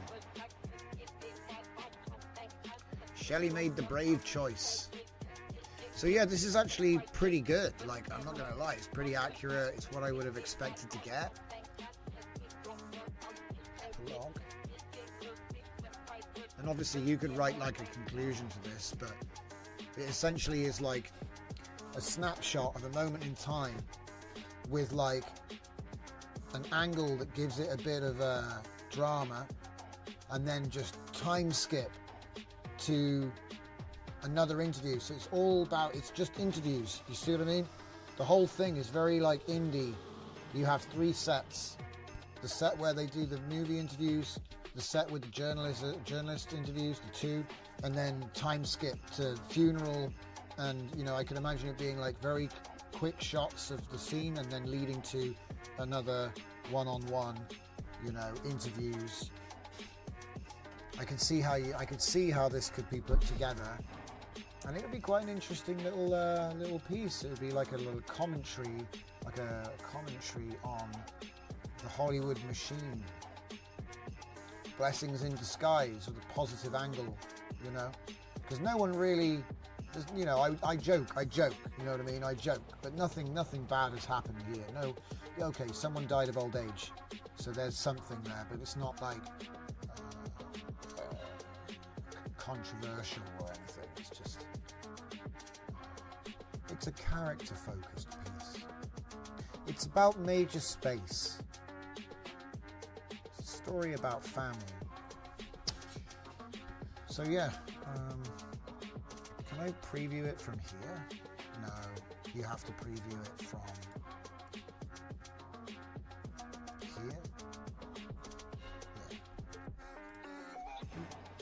Saying goodbye to a legend, 2055. Doesn't even feel that long away, does it? Alright. So, and this is the reason I wanted the web UI, because I want the web UI to be able to load up the persona of Shelley and ask her what memories she has and stuff like this, and like see them on. That's what I wanted to do, but I'm just not there yet, guys. I've got other things I've got to get done. The whole GitHub debacle was a bit of a derail, and so I'm still in the middle of making sure that all of the workflows work properly. I'm happy that this does work, but I know it could be better, so it's by no means finished. 3.0 is a work in progress. I think there's like loads of different forks or branches, so like what I'm doing now is when I get to a landmark, I'll name the branch, and then I'll keep working in main. So if ever main is broken, you can just go back to the last stable branch. And I think that's a nice way to do it. I don't know if anybody does it like that, but that's how I'm going to do it. It's probably bad, and then maybe when I find out why, I'll stop doing it. But until then, that's how I'll be doing it. Someone also told me that GitLab is better than GitHub, but I don't know anything about it, so I'll be looking into that. We were also thinking about open source communications, but I don't think we have to worry too much about it. We just got on the buzz because, you know, it's like, well, hang on a minute, can we just build our own stuff? And the answer is, for the most part, yes. I'm running a radio station, my own gallery platform, obviously my own websites, that's obvious, and the Git stuff is pretty cool, but like, it's like, do you have the time? I like to set things up and just leave them there, but yeah, I would like to have a better front end, better front page, which points to all these different tools like Captioneer and stuff. So slowly, over time, you're going to see things appearing over at Origin AI. That's my new portfolio. I've got loads of tools like And it can't be that they're just not available. You know, I gave them away for free. It's a bit stiff to take them down, but they say it was a mistake. I'll accept that. You know, I doubt anybody did it. I'm almost certain it was a bot of some kind, but if a bot can take down your whole thing, you obviously have to have some kind of backup. So I think it makes it only logical to do, you know, to do the mirror. So let me see. Is there anything else we can do with this? Because I'm just going to keep developing these workflows. Because like I said, if I could find a document, there's probably a document that actually explains it. So I did make tutorials. In fact, yeah, there's a whole tutorial website. Let's look at the tutorial website as we close out tonight. Close that. And go to, I think that I put a link in the inside line. Give me a sec. There we go. Right. So let's talk about it. This is over on originai.com. And that is the zero-vector-guide. You can't see it. Let me just make it a bit smaller. You see the address up the top there. It's tiny. But there is a link in the inside line right here. I'll look at it in your own time. Because it introduces a few concepts which you can use the MCP. This is all for use with MCP. Now, I don't know why it does first workflow before it does creating persona, but I guess technically it would just create one if there wasn't one. But I would probably teach you how to create personas first, personally. But if we go to the lessons, this assumes that you have the Zero Vector server downloaded, installed. You've got your API key from OpenAI for doing the embeddings in Zero Vector Server 1, and then the API key that is generated as part of the installation is used for Zero Vector 3 and the MCP and any other app that you want to interface with your server, to be fair. Because it's all, like I said, it's API calls authenticated with the API key. So anyway, these tutorials were written to demonstrate how basic we can make them as well. So the prompt I used to make these tutorials was what you would expect from a tutorial, you know, but then at the end I put, the readers of this tutorial may not understand what a JSON file is. So that sets the level of, you know what I mean? That sets the skill level. So this is like a universal tutorial for people who don't even necessarily have ever used VS Code before, you know? So that's why it's so basic. But most of this is clicking all of this is essentially clicking the chat box. So if you're like a gamer or experienced in AI, you probably don't even need to read half of it. But look, see, click in the chat box. You're looking for a box where you can type. But anyway, here's the prompt. I'd like to use Zero Vector workflow to learn about cats. Please tell me interesting facts about cats using the Zero Vector conversation workflow. And you can see Zero_Vector_conversation. That is the tool name. And typically, if you quote the name of the tool in a prompt, it will invoke it, as long as it's all installed and running right. So we're asking for a workflow, we're being specific about what we want to learn, and so we're mentioning it. Send the message. We get a whole step for send the message. Watch the AI work. Read the response. So this is the response that you would get back, typically. But what actually happened here, it used the helpful assistant. Okay. And let's see, how many steps did it take? So it did 3 steps. So this is multi-step reasoning. This one, it dynamically decided that this task needs multi-step, right? It just decided on its own. So if we say on this one, that's just another chef, different ways to ask. What are next? Okay, I wanted to see a different example, but there's just different. Yeah, it's different. How to create personas. I'm just going to skip down. So you would say, please create a custom persona named Study Buddy.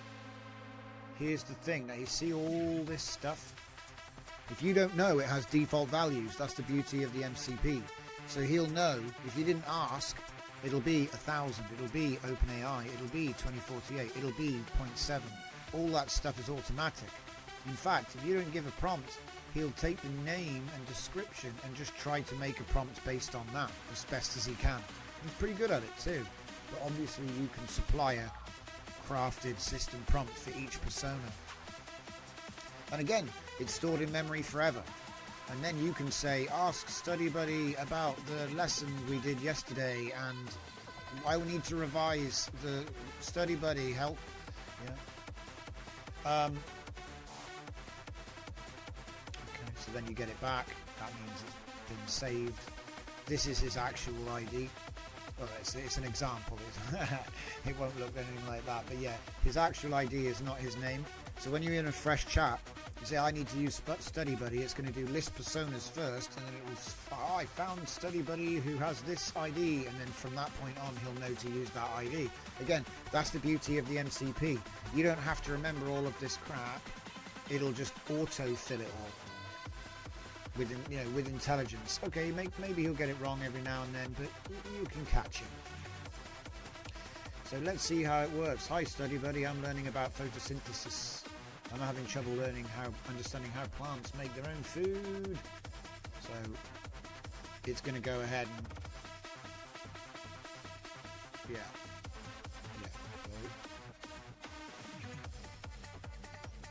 Because where's the okay? I want to get on because you understand what system prompts are. The beauty of this is that in the past we had to write that system prompt in every time we wanted to use it, but now you have Dave, who is that system prompt, and you never have to type it again because it's baked into his persona. You see what I mean? So then it's like you can just call him up, wake up Bob, I need to use that system prompt again. That's how I'm thinking about it. And then the memories is kind of like a bonus. And then you end up with like a catalogue of these system prompts, which are these named personas. And they just sit in the database waiting for you to need them again. So, hi writing mentor, I wrote this opening paragraph for a story, but it feels boring. Can you help me make it more engaging? Sarah walked into the store. She needed to buy milk. It was raining outside. So, yeah. You can get more detailed information as well when you do get persona.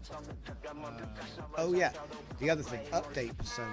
This is actually way more powerful than you think. Update persona doesn't save memories, it changes him. So it changes his name, it changes his description, it changes his system prompt, it changes his temperature.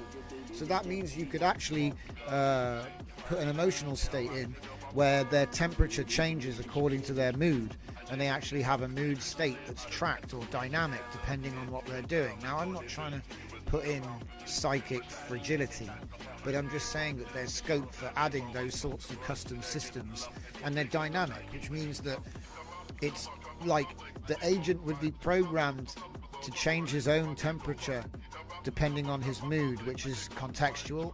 So if there's a situation where he's supposed to be angry, he might increase his temperature and become a little bit scatty, right? I'm not saying this is a good thing. I'm just saying it's a thing that can be done. Personally, I would actually be refining the system prompt or just adding memories, but there's scope for more things you can do with this sort of system. So anyway, persona memory management. Now, I don't think you can just delete memories. But there is a cleanup. So memories actually have a time to live. So it is possible to make memories permanent. I think the default is permanent, but it's possible to give them a time to live. So he can have short-term memory, medium-term memory, long-term memory, and permanent memory. And he'll kind of decide as well. Importance will determine that it can be dynamic. I've never got the explore knowledge graph you can get it to work, but it's just a log. It's not like visual. Yeah, a lot of people ask me how I can look at the knowledge graph, but it's not like actually a visual thing. It's just data relationships between a bunch of lots of entities. Right, search persona memories is a good one.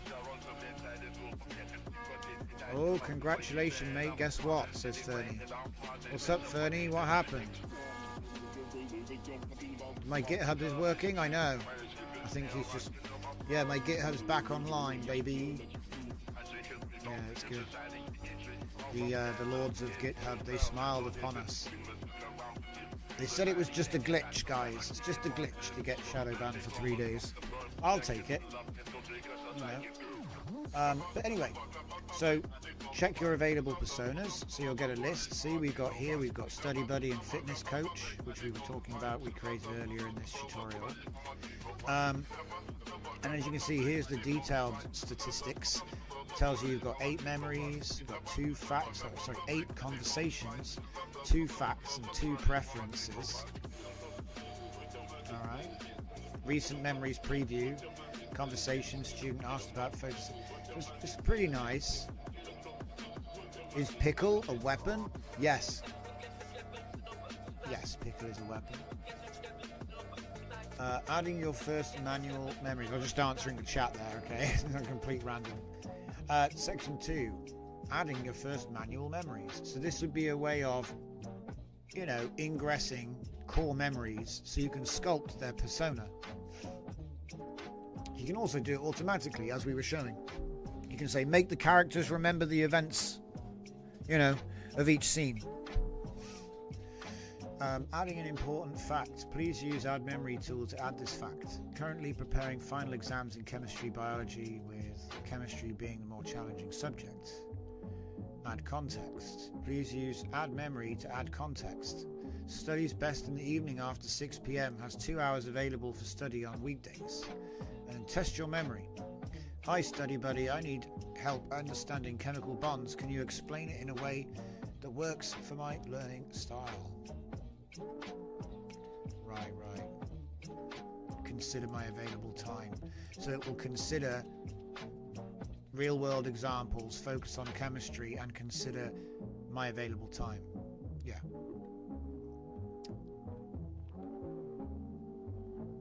This is just memory stuff. We're going to skip through the memory stuff. So look, building long-term AI relationships. Add memories daily. Record important facts. Capture successful patterns. So when things go right, say, remember that. And then there's a guideline for what the memory importance, what that means. And then run regular memory maintenance. You want to review memories with search queries. Check for duplicates. There's all this. I don't do any of this, I'll be real. I'm hoping that it's good enough that it self-prunes. So in other words, when he dreams, he deletes duplicate memories. It's a very simple concept. We can maybe make him do other stuff when he dreams, because the idea is when they go to sleep, they dream. What does that mean? We cull the memories, because that's what humans do. So multi-step reasoning, we kind of already looked at a little bit earlier. Look at this, finally, look. What are we on, lesson 3 or something? And it's like, oh, you might want to create an assistant first. But yeah, I need help making an important decision. I'd like to use multi-step reasoning workflow. Should I get a dog or a cat as my first pet? Please analyze this step by step, considering my lifestyle. Now, some of these might not work yet. I have to actually prove them out. So why don't we try it? I bet it fails. I bet it's like, oh, I don't know what that workflow is. There's only one way to find out. Oh, we don't even have it running. Don't get ahead of myself, Johnson. Yeah, it's running on my laptop because it's still in dev mode. The version that's currently up is stable, and the conversation workflow that we were looking at, that does work. But I'm still work in progress with some of the more advanced ones. The one that I want isn't even this one. Let me just move on. I want to show you the one that I want. This is the one I've been working towards forever. And human approval came... This is annoying. I didn't want human approval. It came with Landgraph. I use human in loop all the time, and they call this human in loop. And I guess it's cool, but I think I bypassed it at the moment because it blocks too much all the time. The idea is that it asks the human to say yes or no sometimes, right? That's the idea, but I don't think it works.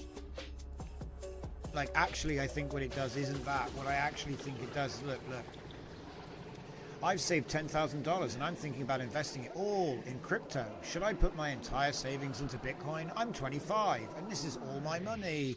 Please use human approval, which feels like nanny mode, workflow to give me advice. It says, this involves significant financial risk.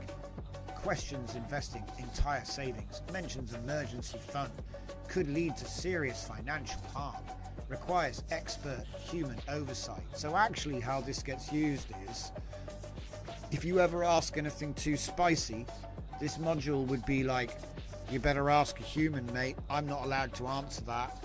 And to be honest, that's not what we do around here. I'm not here to put kid gloves on the thing, you know, because the thing is, you got to remember what we're building was running on an API with Claude or OpenAI. They've already got safety rails built in. Last thing I need to do is overcomplicate and slow it all down with unnecessary compute, my own cute little safety thing. If it really was human in loop, it wouldn't be bothered about, ooh, is this sensitive? It would literally be going, hey human, do you want to answer this bit? Or, I've detected that I need an API key. Rather than imagining one, I'll stop and ask the human to supply the correct key, and then I'll continue with that key, rather than, you know, going around like a bull in a china shop when all I had to do was ask. And it happens a lot, right? So that's what I was looking for, and that's not what this is. So this is a good example of stuff that came with Landgraph. Well, not Landgraph. Yeah, Landgraph. And I reckon I'm probably going to end up changing it or removing it if I can't change it, because this isn't the sort of, this isn't what I call human approval. Like it is, look, it says your request is being reviewed by a human expert. Once approved, it will automatically resume. See, I like the idea of pausing a job to ask for, you know, oh, I need a bit of detail. Oh, could you give me this key, password, whatever I need. But I don't agree with Nanny decided you're too spicy. I'd like to trust my operators to act within their limits, whatever those limits are, and that's not up to me, you know. So, I trust people to, you know, make their own decisions. Yeah, that's what it is. But this isn't the workflow I'm looking for, it's this one. Cross-persona coordination. Ah, it's gone. I think actually the name of the file is wrong. I think I can fix this. If I just type dash coordination.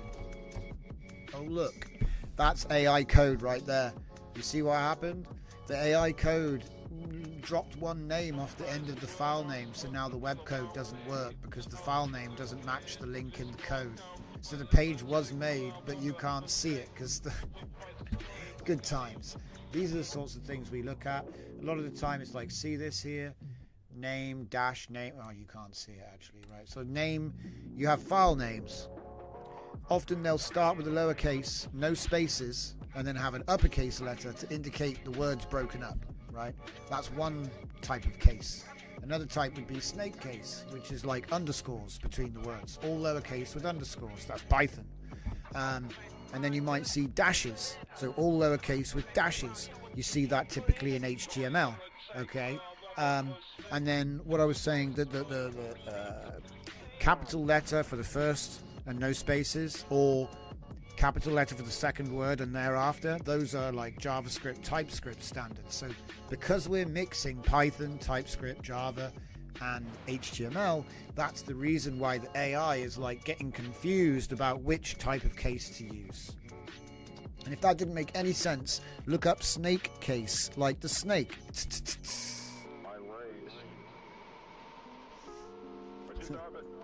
And Python wants the underscores. So. People are talking about weaponizing pickles in the chat tonight, and it seems like the weapon of choice has become a radish somehow. But let's take a look at my cross-persona coordination concept, because this is really the move. This is the village of experts, like in its sort of primordial state. So, meet the expert team. So this is what Claude 4, Sonnet 4, it's doing it already. When you look at deep research and you look into thinking, this is what it's doing. I'm just trying to open source it. And then give it memory and persistence and allow you to use any model. And one day, Olana. I mean, technically you can already use Olana now. I mean, without Claude. I want to break away from the idea of make a little app. But we'll get there. We've already done it, so it's not like going to be difficult. Well, it will be difficult, but it's not like unexplored. So anyway, we got a technical expert, a UX designer, a research analyst, a creative writer, and a helpful assistant. He's typically the boss at the moment. So we do not ask stupid, easy questions. We do insane, complex stuff that's supposed to take 10 people 6 months. That's what it's important that, you know, you don't ask, you can get like 5 department heads and ask them how to bake a cake. That's not what we're doing. You can ask them very, very complicated things. So right now, real world projects often need multiple types of expertise. You've heard of mixture of experts, right? So, the models can all do it, but often you just get given a chatbot. So they're not really giving you the juice. So we're building our own juice machine. So yeah, how it's different. So other workflows, you've got single perspective, one type of expertise, linear responses and quick solutions. Cross persona is multiple expert viewpoints, specialized team collaboration, dynamic handoffs. I don't know if anyone's been following, but I do all my stuff. I write research to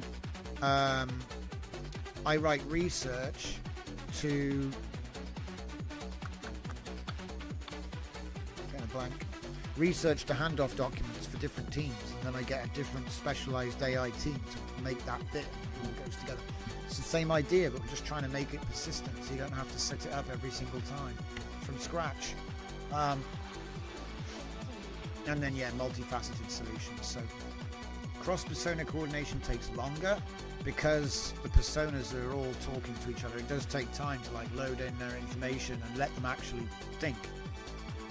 You'll see handoffs. So, I'm trying to make it, instead of me doing a bunch of research and then sending that document to there, and then them doing a bunch of work and sending another document to 2 other guys and then them doing, I want it all in one, but without it getting all through a blender. So let's give an example. Click in the chat box. I love this is at like I don't know what JSON is level of experience. It's so good. So you're going to type or copy and paste if you want. I'm surprised it didn't give me instructions on how to do that. Like Control C. I want to create a mobile app for elderly users to manage their medications, including reminders and tracking. I need help with both technical development approach and user experience design for accessibility. Please use cross-persona coordination workflow and give me comprehensive guidance from multiple experts. Press enter. And then you watch the collaboration. And what you should see is that it's using multiple, but the helpful assistant, as I say, is coordination manager. He is going to spin up a technical expert for mobile development, a UX designer for elderly accessibility, and then the helpful assistant will integrate at the end. So you'll see it working. Helpful assistant. This project requires mobile development expertise and specialized UX design. Let me coordinate with our technical and design experts, which means create them. He'll create them for the job, give them persona, and obviously it's up to you how complex you get, but at this point, technical expert comes in, he does his bit, hands off to UX, he does his bit, and then it goes back to the main assistant to do synthesis. And then that becomes phase 1, right? So now it's written our plan.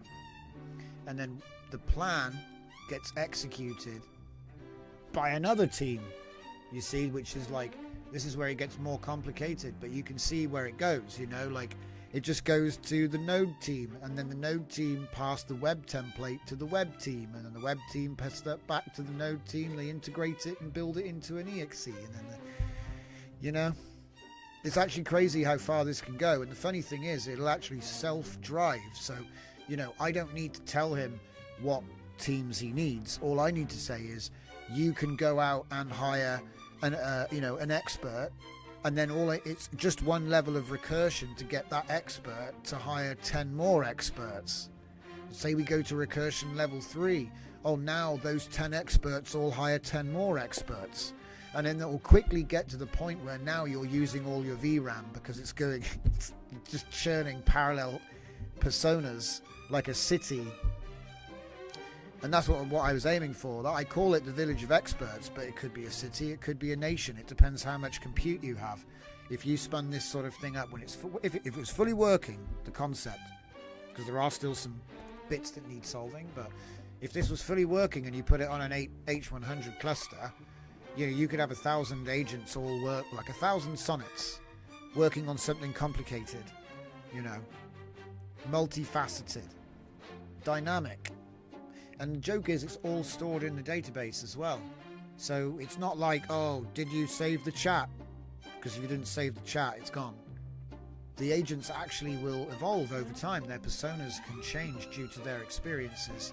I haven't had enough time to test it, because I have to continuously uninstall and reinstall and uninstall, and, you know, so I have to have I have to purge my database all the time because I'm developing it, right? But I think there will come a point where I'm going to stick this on a server and just let it run and do remote, so that I never have to clear that database, and I'm backing it up, and because I want to see how these things develop. It's like a Tamagotchi with 500 IQ, you know, at a certain point, and a multiple personality problem,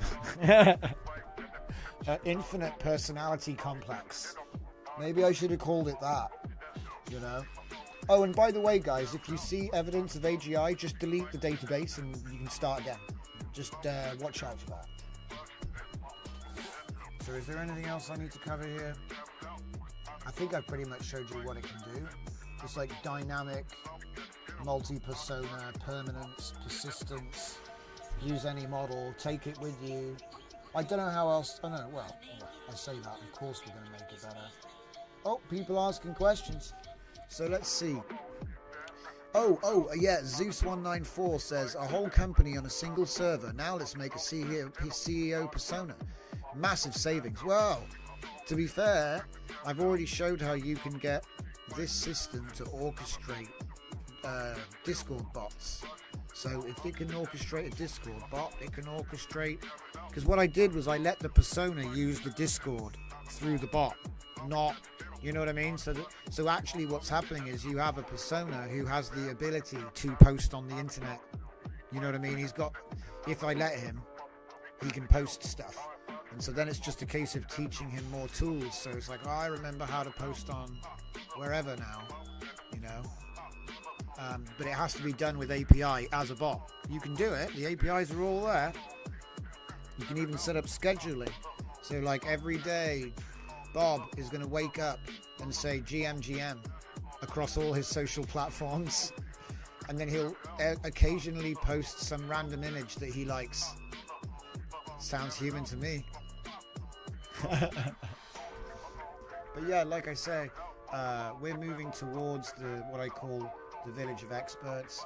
It can scale infinitely though, guys, and there's loads of different ways to use it. Like I say, managing multiple. See, the thing is, it can even run multiple workflows. So like once you've actually figured this system out and you know how to work it, you can set really complex long chain workflows and then just open another chat and do another one, and you can like check in on the IDs and see how they're getting down. Look, oh, that's metrics. I don't even care about metrics. I don't even test them usually. I think they work, but not by any effort. The reason I don't respect them is because I know I'm going to have to change so many things that if you fix stuff like that, you'll probably do it 20 times by the time you finish. even though it's not such a big deal. Well, you've mastered it. So yeah, like I said, this is a crash course on how to use the MCP with the basic features, but it's well, no, sorry, not the basic features. This is focused on the workflow component, which is quite new. I think there is another lesson somewhere. Ah, wait, those are developer docs. Yeah, so there's even, look at this, it even made me, oh, the dark mode doesn't work. But it even made me a developer, like a developer docs. They're pretty cool, man. I'm not gonna lie, they're pretty clean. Like, considering it just made it up, like the progress bar doesn't actually work. The information is accurate, even though I do not set up my MCP like that. What is this? There's so much in here. This is probably broken. I use the basic one, guys. A lot of this is just to dose up whatever your favorite LLM is. I saw other people were sharing like pages which are specifically for an LLM to just ingest the data, and so I was like, oh, that's pretty cool. So now I've just like gone for it with the documentation. The documentation is going to a whole new level now. Look, cross-persona coordination developer's guide. Shows you the code. Wait, that is supposed to be a freaking mermaid chart. But anyway, oh man, can we get a mermaid viewer? I want to see this. Oh. Mermaid viewer. I hope it doesn't give me when I say mermaid viewer. Okay, cool. I want a mermaid viewer, I said. Yeah, you can sign in with me. Sign in with me.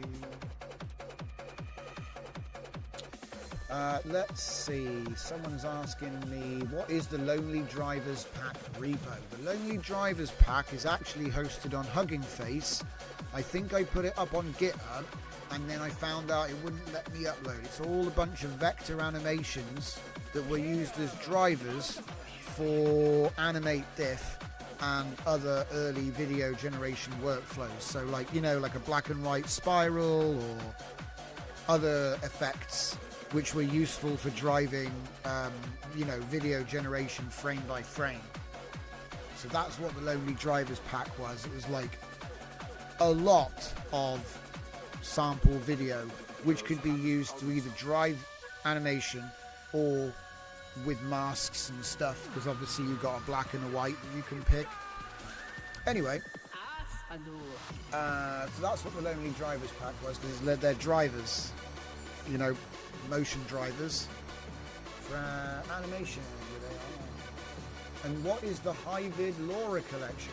The Hyvid LoRa collection repo, again, is on Hugging Face, and it is all of my Hunyan video LoRas. Can I import the code? No. Wait, code. Write diagrams with code. Ooh. What? Okay, wait, what? Hang on, this is... Can we move this? Because it's really difficult.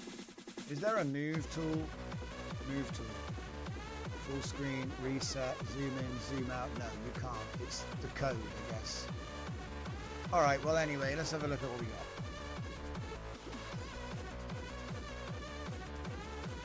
Oh my god. Hard to control. So coordination manager, coordination controller, handoff manager, synthesis engine, context broker.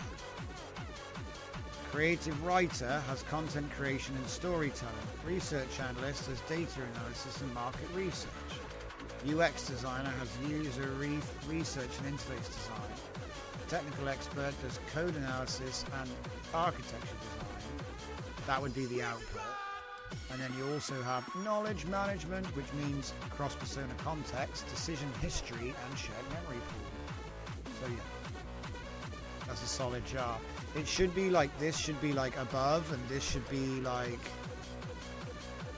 over to the side a bit, but other than that, it's okay. A bit confusing. I don't know why it doesn't load. They're supposed to load in GitHub. I don't know why it's not loading. Yeah, please fork away. Fork all my stuff. Dragon says, Drift, we need to make an agent to go in your village that can bleep out swearing live in your streams. Then I can come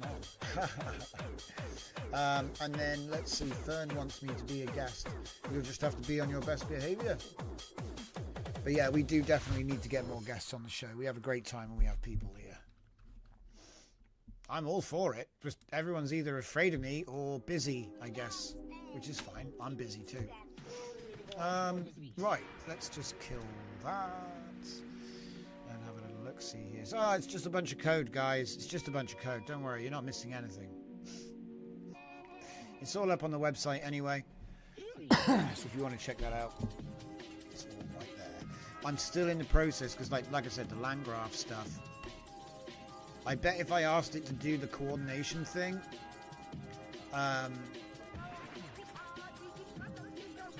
let's take the basic lesson. I'll take the prompt and see what it does. So I need to do this, right? The thing with the app. Let's see what it does. Oh, can we even? Yeah, I'll just go back to the one that's working. It's fine.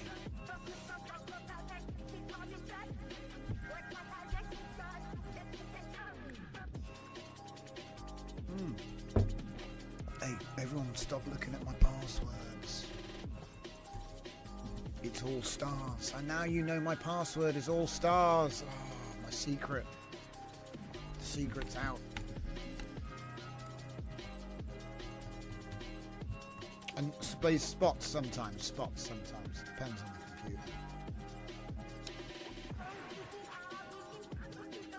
computer. YouTube's not afraid of me. People aren't afraid of me. It's my shady GitHub activities and shadow bans. Hey, I'm Mr. Clean, man. I got no... That was just a bug, man. So that's what they all say. Right, so here we are in the thing. So new chat. Let's close all this. We don't want this muddying up our conversation. And we're going to do just straight act mode. Ah, crap. That's not even the thing.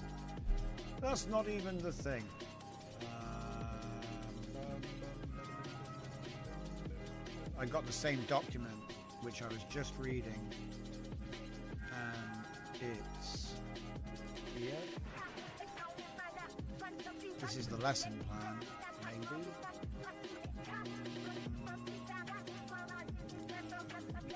This is the lesson plan. Cross persona. I just want to copy the example prompt again. Here it is. Word for word. So, close that. This may not work, and this may be our final act, because like I said, I haven't actually tested this yet. So let's see what the current state of it is. Straight act. If it just fails, well, it's going to require some work. Let's see. Because you use the same execute workflow for any workflow, but obviously the workflow has to exist, and I think they are hard baked in. It would be nice to make like a dynamic system, so I'm trying to make them open-ended, but as you can see here, we have max reasoning steps 7. I haven't defined what that does yet. Undefined. It did something. Oh, yeah. See, when the workflow ID is undefined, you can't get the workflow status. So let me get the detailed results. Uh-oh. Let's have a look here. What did it say? I didn't get detailed output. That doesn't mean he didn't get output. It probably means it was truncated. So he's got all the information about it, but no actual output.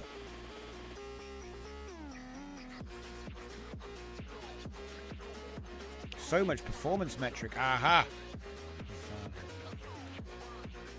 That means it didn't work. Long story short, guys, red is bad. Red is dead. So yeah, cannot read properties of null, reading God knows in the performance cache manager. Yeah. Type error in cache search results. There may be more. Let's keep going. Oh, cache, get cache search results. Same problem. It's probably just a small thing. Like, you know how I was saying earlier, like, see how this is redis underscore health underscore check. That's good. That's green. And now if we go to the red stuff, operation is get cached search results with a capital C and a capital S and a capital R. Now, that is not snake case.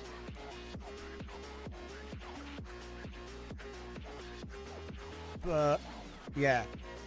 So usually, yeah, look, cache underscore search underscore results.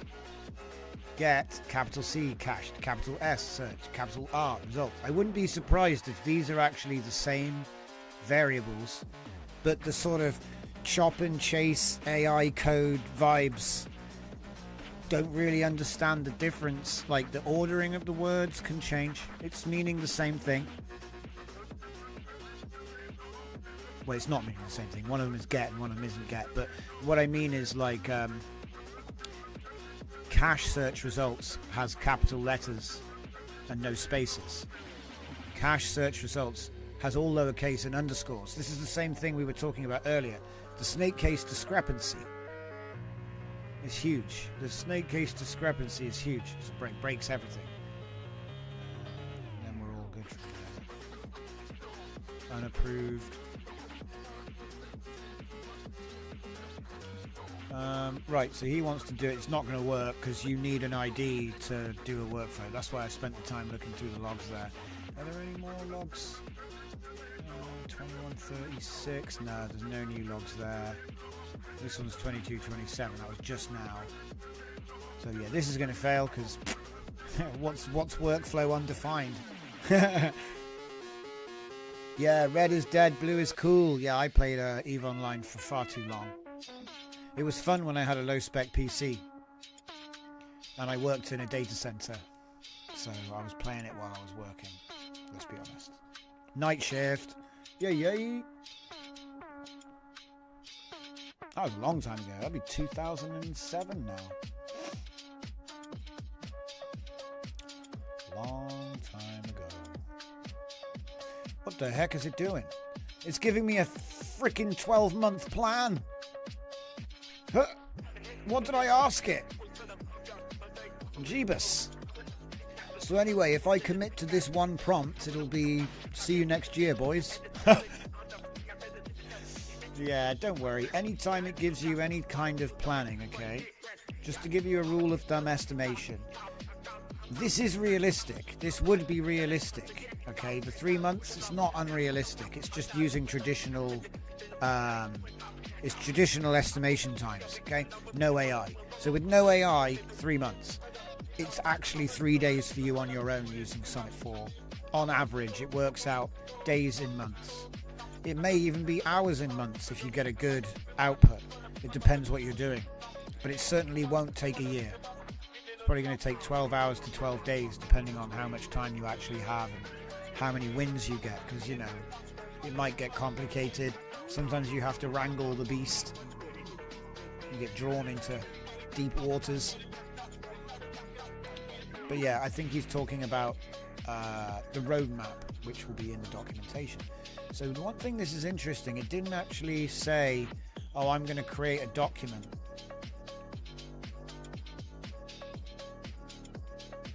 Done everything though, look. Got database. Yeah. So this is interesting actually. You know how I'm always saying we can write the document into such and such.md. It's like the thing I do all the time. The reason is because what am I going to do with this? You know, in a chat like this, what am I going to do? Am I going to copy paste this now? I mean, you can.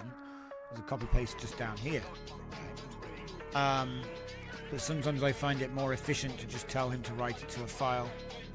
I mean, it swings and roundabouts really, because we can just copy it and go to the root, and we can type in health app plan.md and just paste that in there. But I don't really care about the plan. What I care about, because I know the plan is good, but what I want to do is I want to see how he got to that plan. That's what's more important. Okay. So if we just go up to just before, there'll be a little thinking bit here.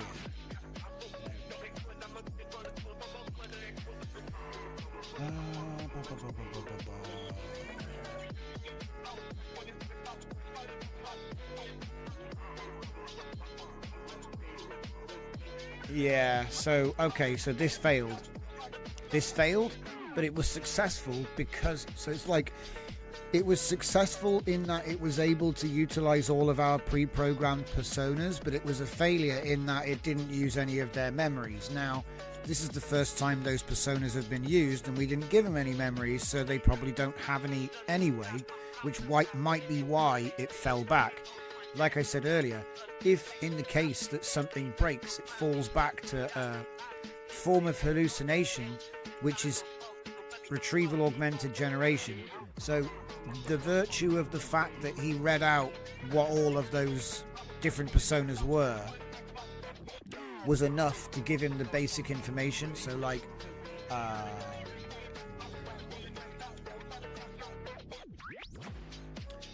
it was able to infer it from here.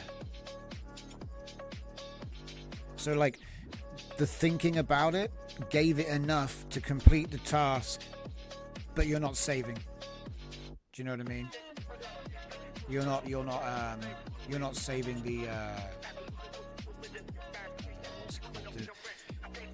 it's not using the advanced features of the persona. It's basically using all the information that describe those personas as a fallback. Because like I said, the AI can just have the information in the chat and use that information to do its best guess, which is what it does. So it's like a fallback feature, so that if something didn't work, there's lots of reasons why it might not work. Like, you just created the persona, it doesn't have any memories. So it's gonna maybe imagine some and save them so that the command works. I've tried to take advantage of this type of behavior to make the app work. So instead of trying to crush these behaviors, trying to use them for something else useful, you know. So, oh, I've noticed that he hallucinates things. So you're like, okay, can we use that? And so my answer is, you are an HR manager. You're going to hire people. In order to hire people, you create the personas, program them to be what you want them to be, and then give them memories that they are who they are. And you could make 10 of them to do this job, and you can make 10 more of a different kind for that job, and then you project manage them until they finish the big task that's going to take ages, you see. And then the beauty is, that's the team now. Whenever you want to do that task again, it's already built, so it's faster now. And then over time, because if the memories actually work, got a problem with this particular workflow, but you saw the other one working fine. Over time, they'll get smarter, and then the models will get better, and they'll get smarter still. And what I want to be is a situation where I can train up a really smart persona, and then switch over to the local. So you know how a lot of these local models are trained on premium models? I got to thinking, what if I train my persona using Sonnet, ChatGPT, the big one, you know, and then switch over to Quen? You know, obviously it's going to take a while for the system to be that efficient, right? Because technically, if the model you use can use tools and MCPs, all of the memories and the persona and everything else, that's all pre-configured, so it doesn't need to be imagined anymore. So then it's a question if it can actually faithfully use the system or not. And we haven't even got into parallel servers and multi-threading. We haven't got into anything like that. We're just trying to get the actual workflows to work. And like I said, I had this cool idea with the UI. Where's the UI gone?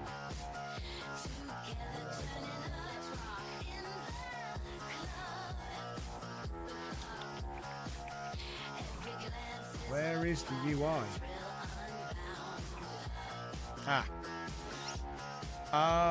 Oh yeah, it runs in Node. I don't think it actually. Yeah, that doesn't work. Yeah, don't worry about it. I'll get back to it. We showed it earlier anyway, but it was like a node-based way of interrogating the memories. What's that, Jared? Is it too early to pre-order the wearable device in that 12-month plan? You're going to need a product manager. Yeah, to be fair, it was a pretty good plan. The health app. Yeah, let's have a look at that health app. I didn't even really look at it. It's funny, isn't it? Oh. See, what we'll do is we'll do an airdrop, and you can only buy it with a weird crypto. It's so evil.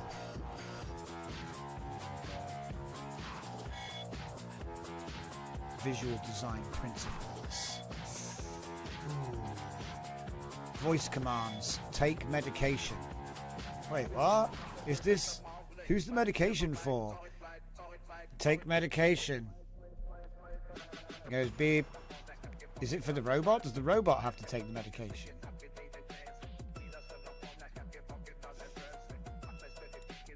Create persona. Jack has taken too much Xanax. Save his memories to the vector store. Well, I think that we are done. So that is it. We're out of here. I've had enough. The text is running off the edge of the screen. Thank you very much, everybody. Thank you very much. It's been great. We'll be back tomorrow, 8 p.m. GMT, same time, same place. See you next time.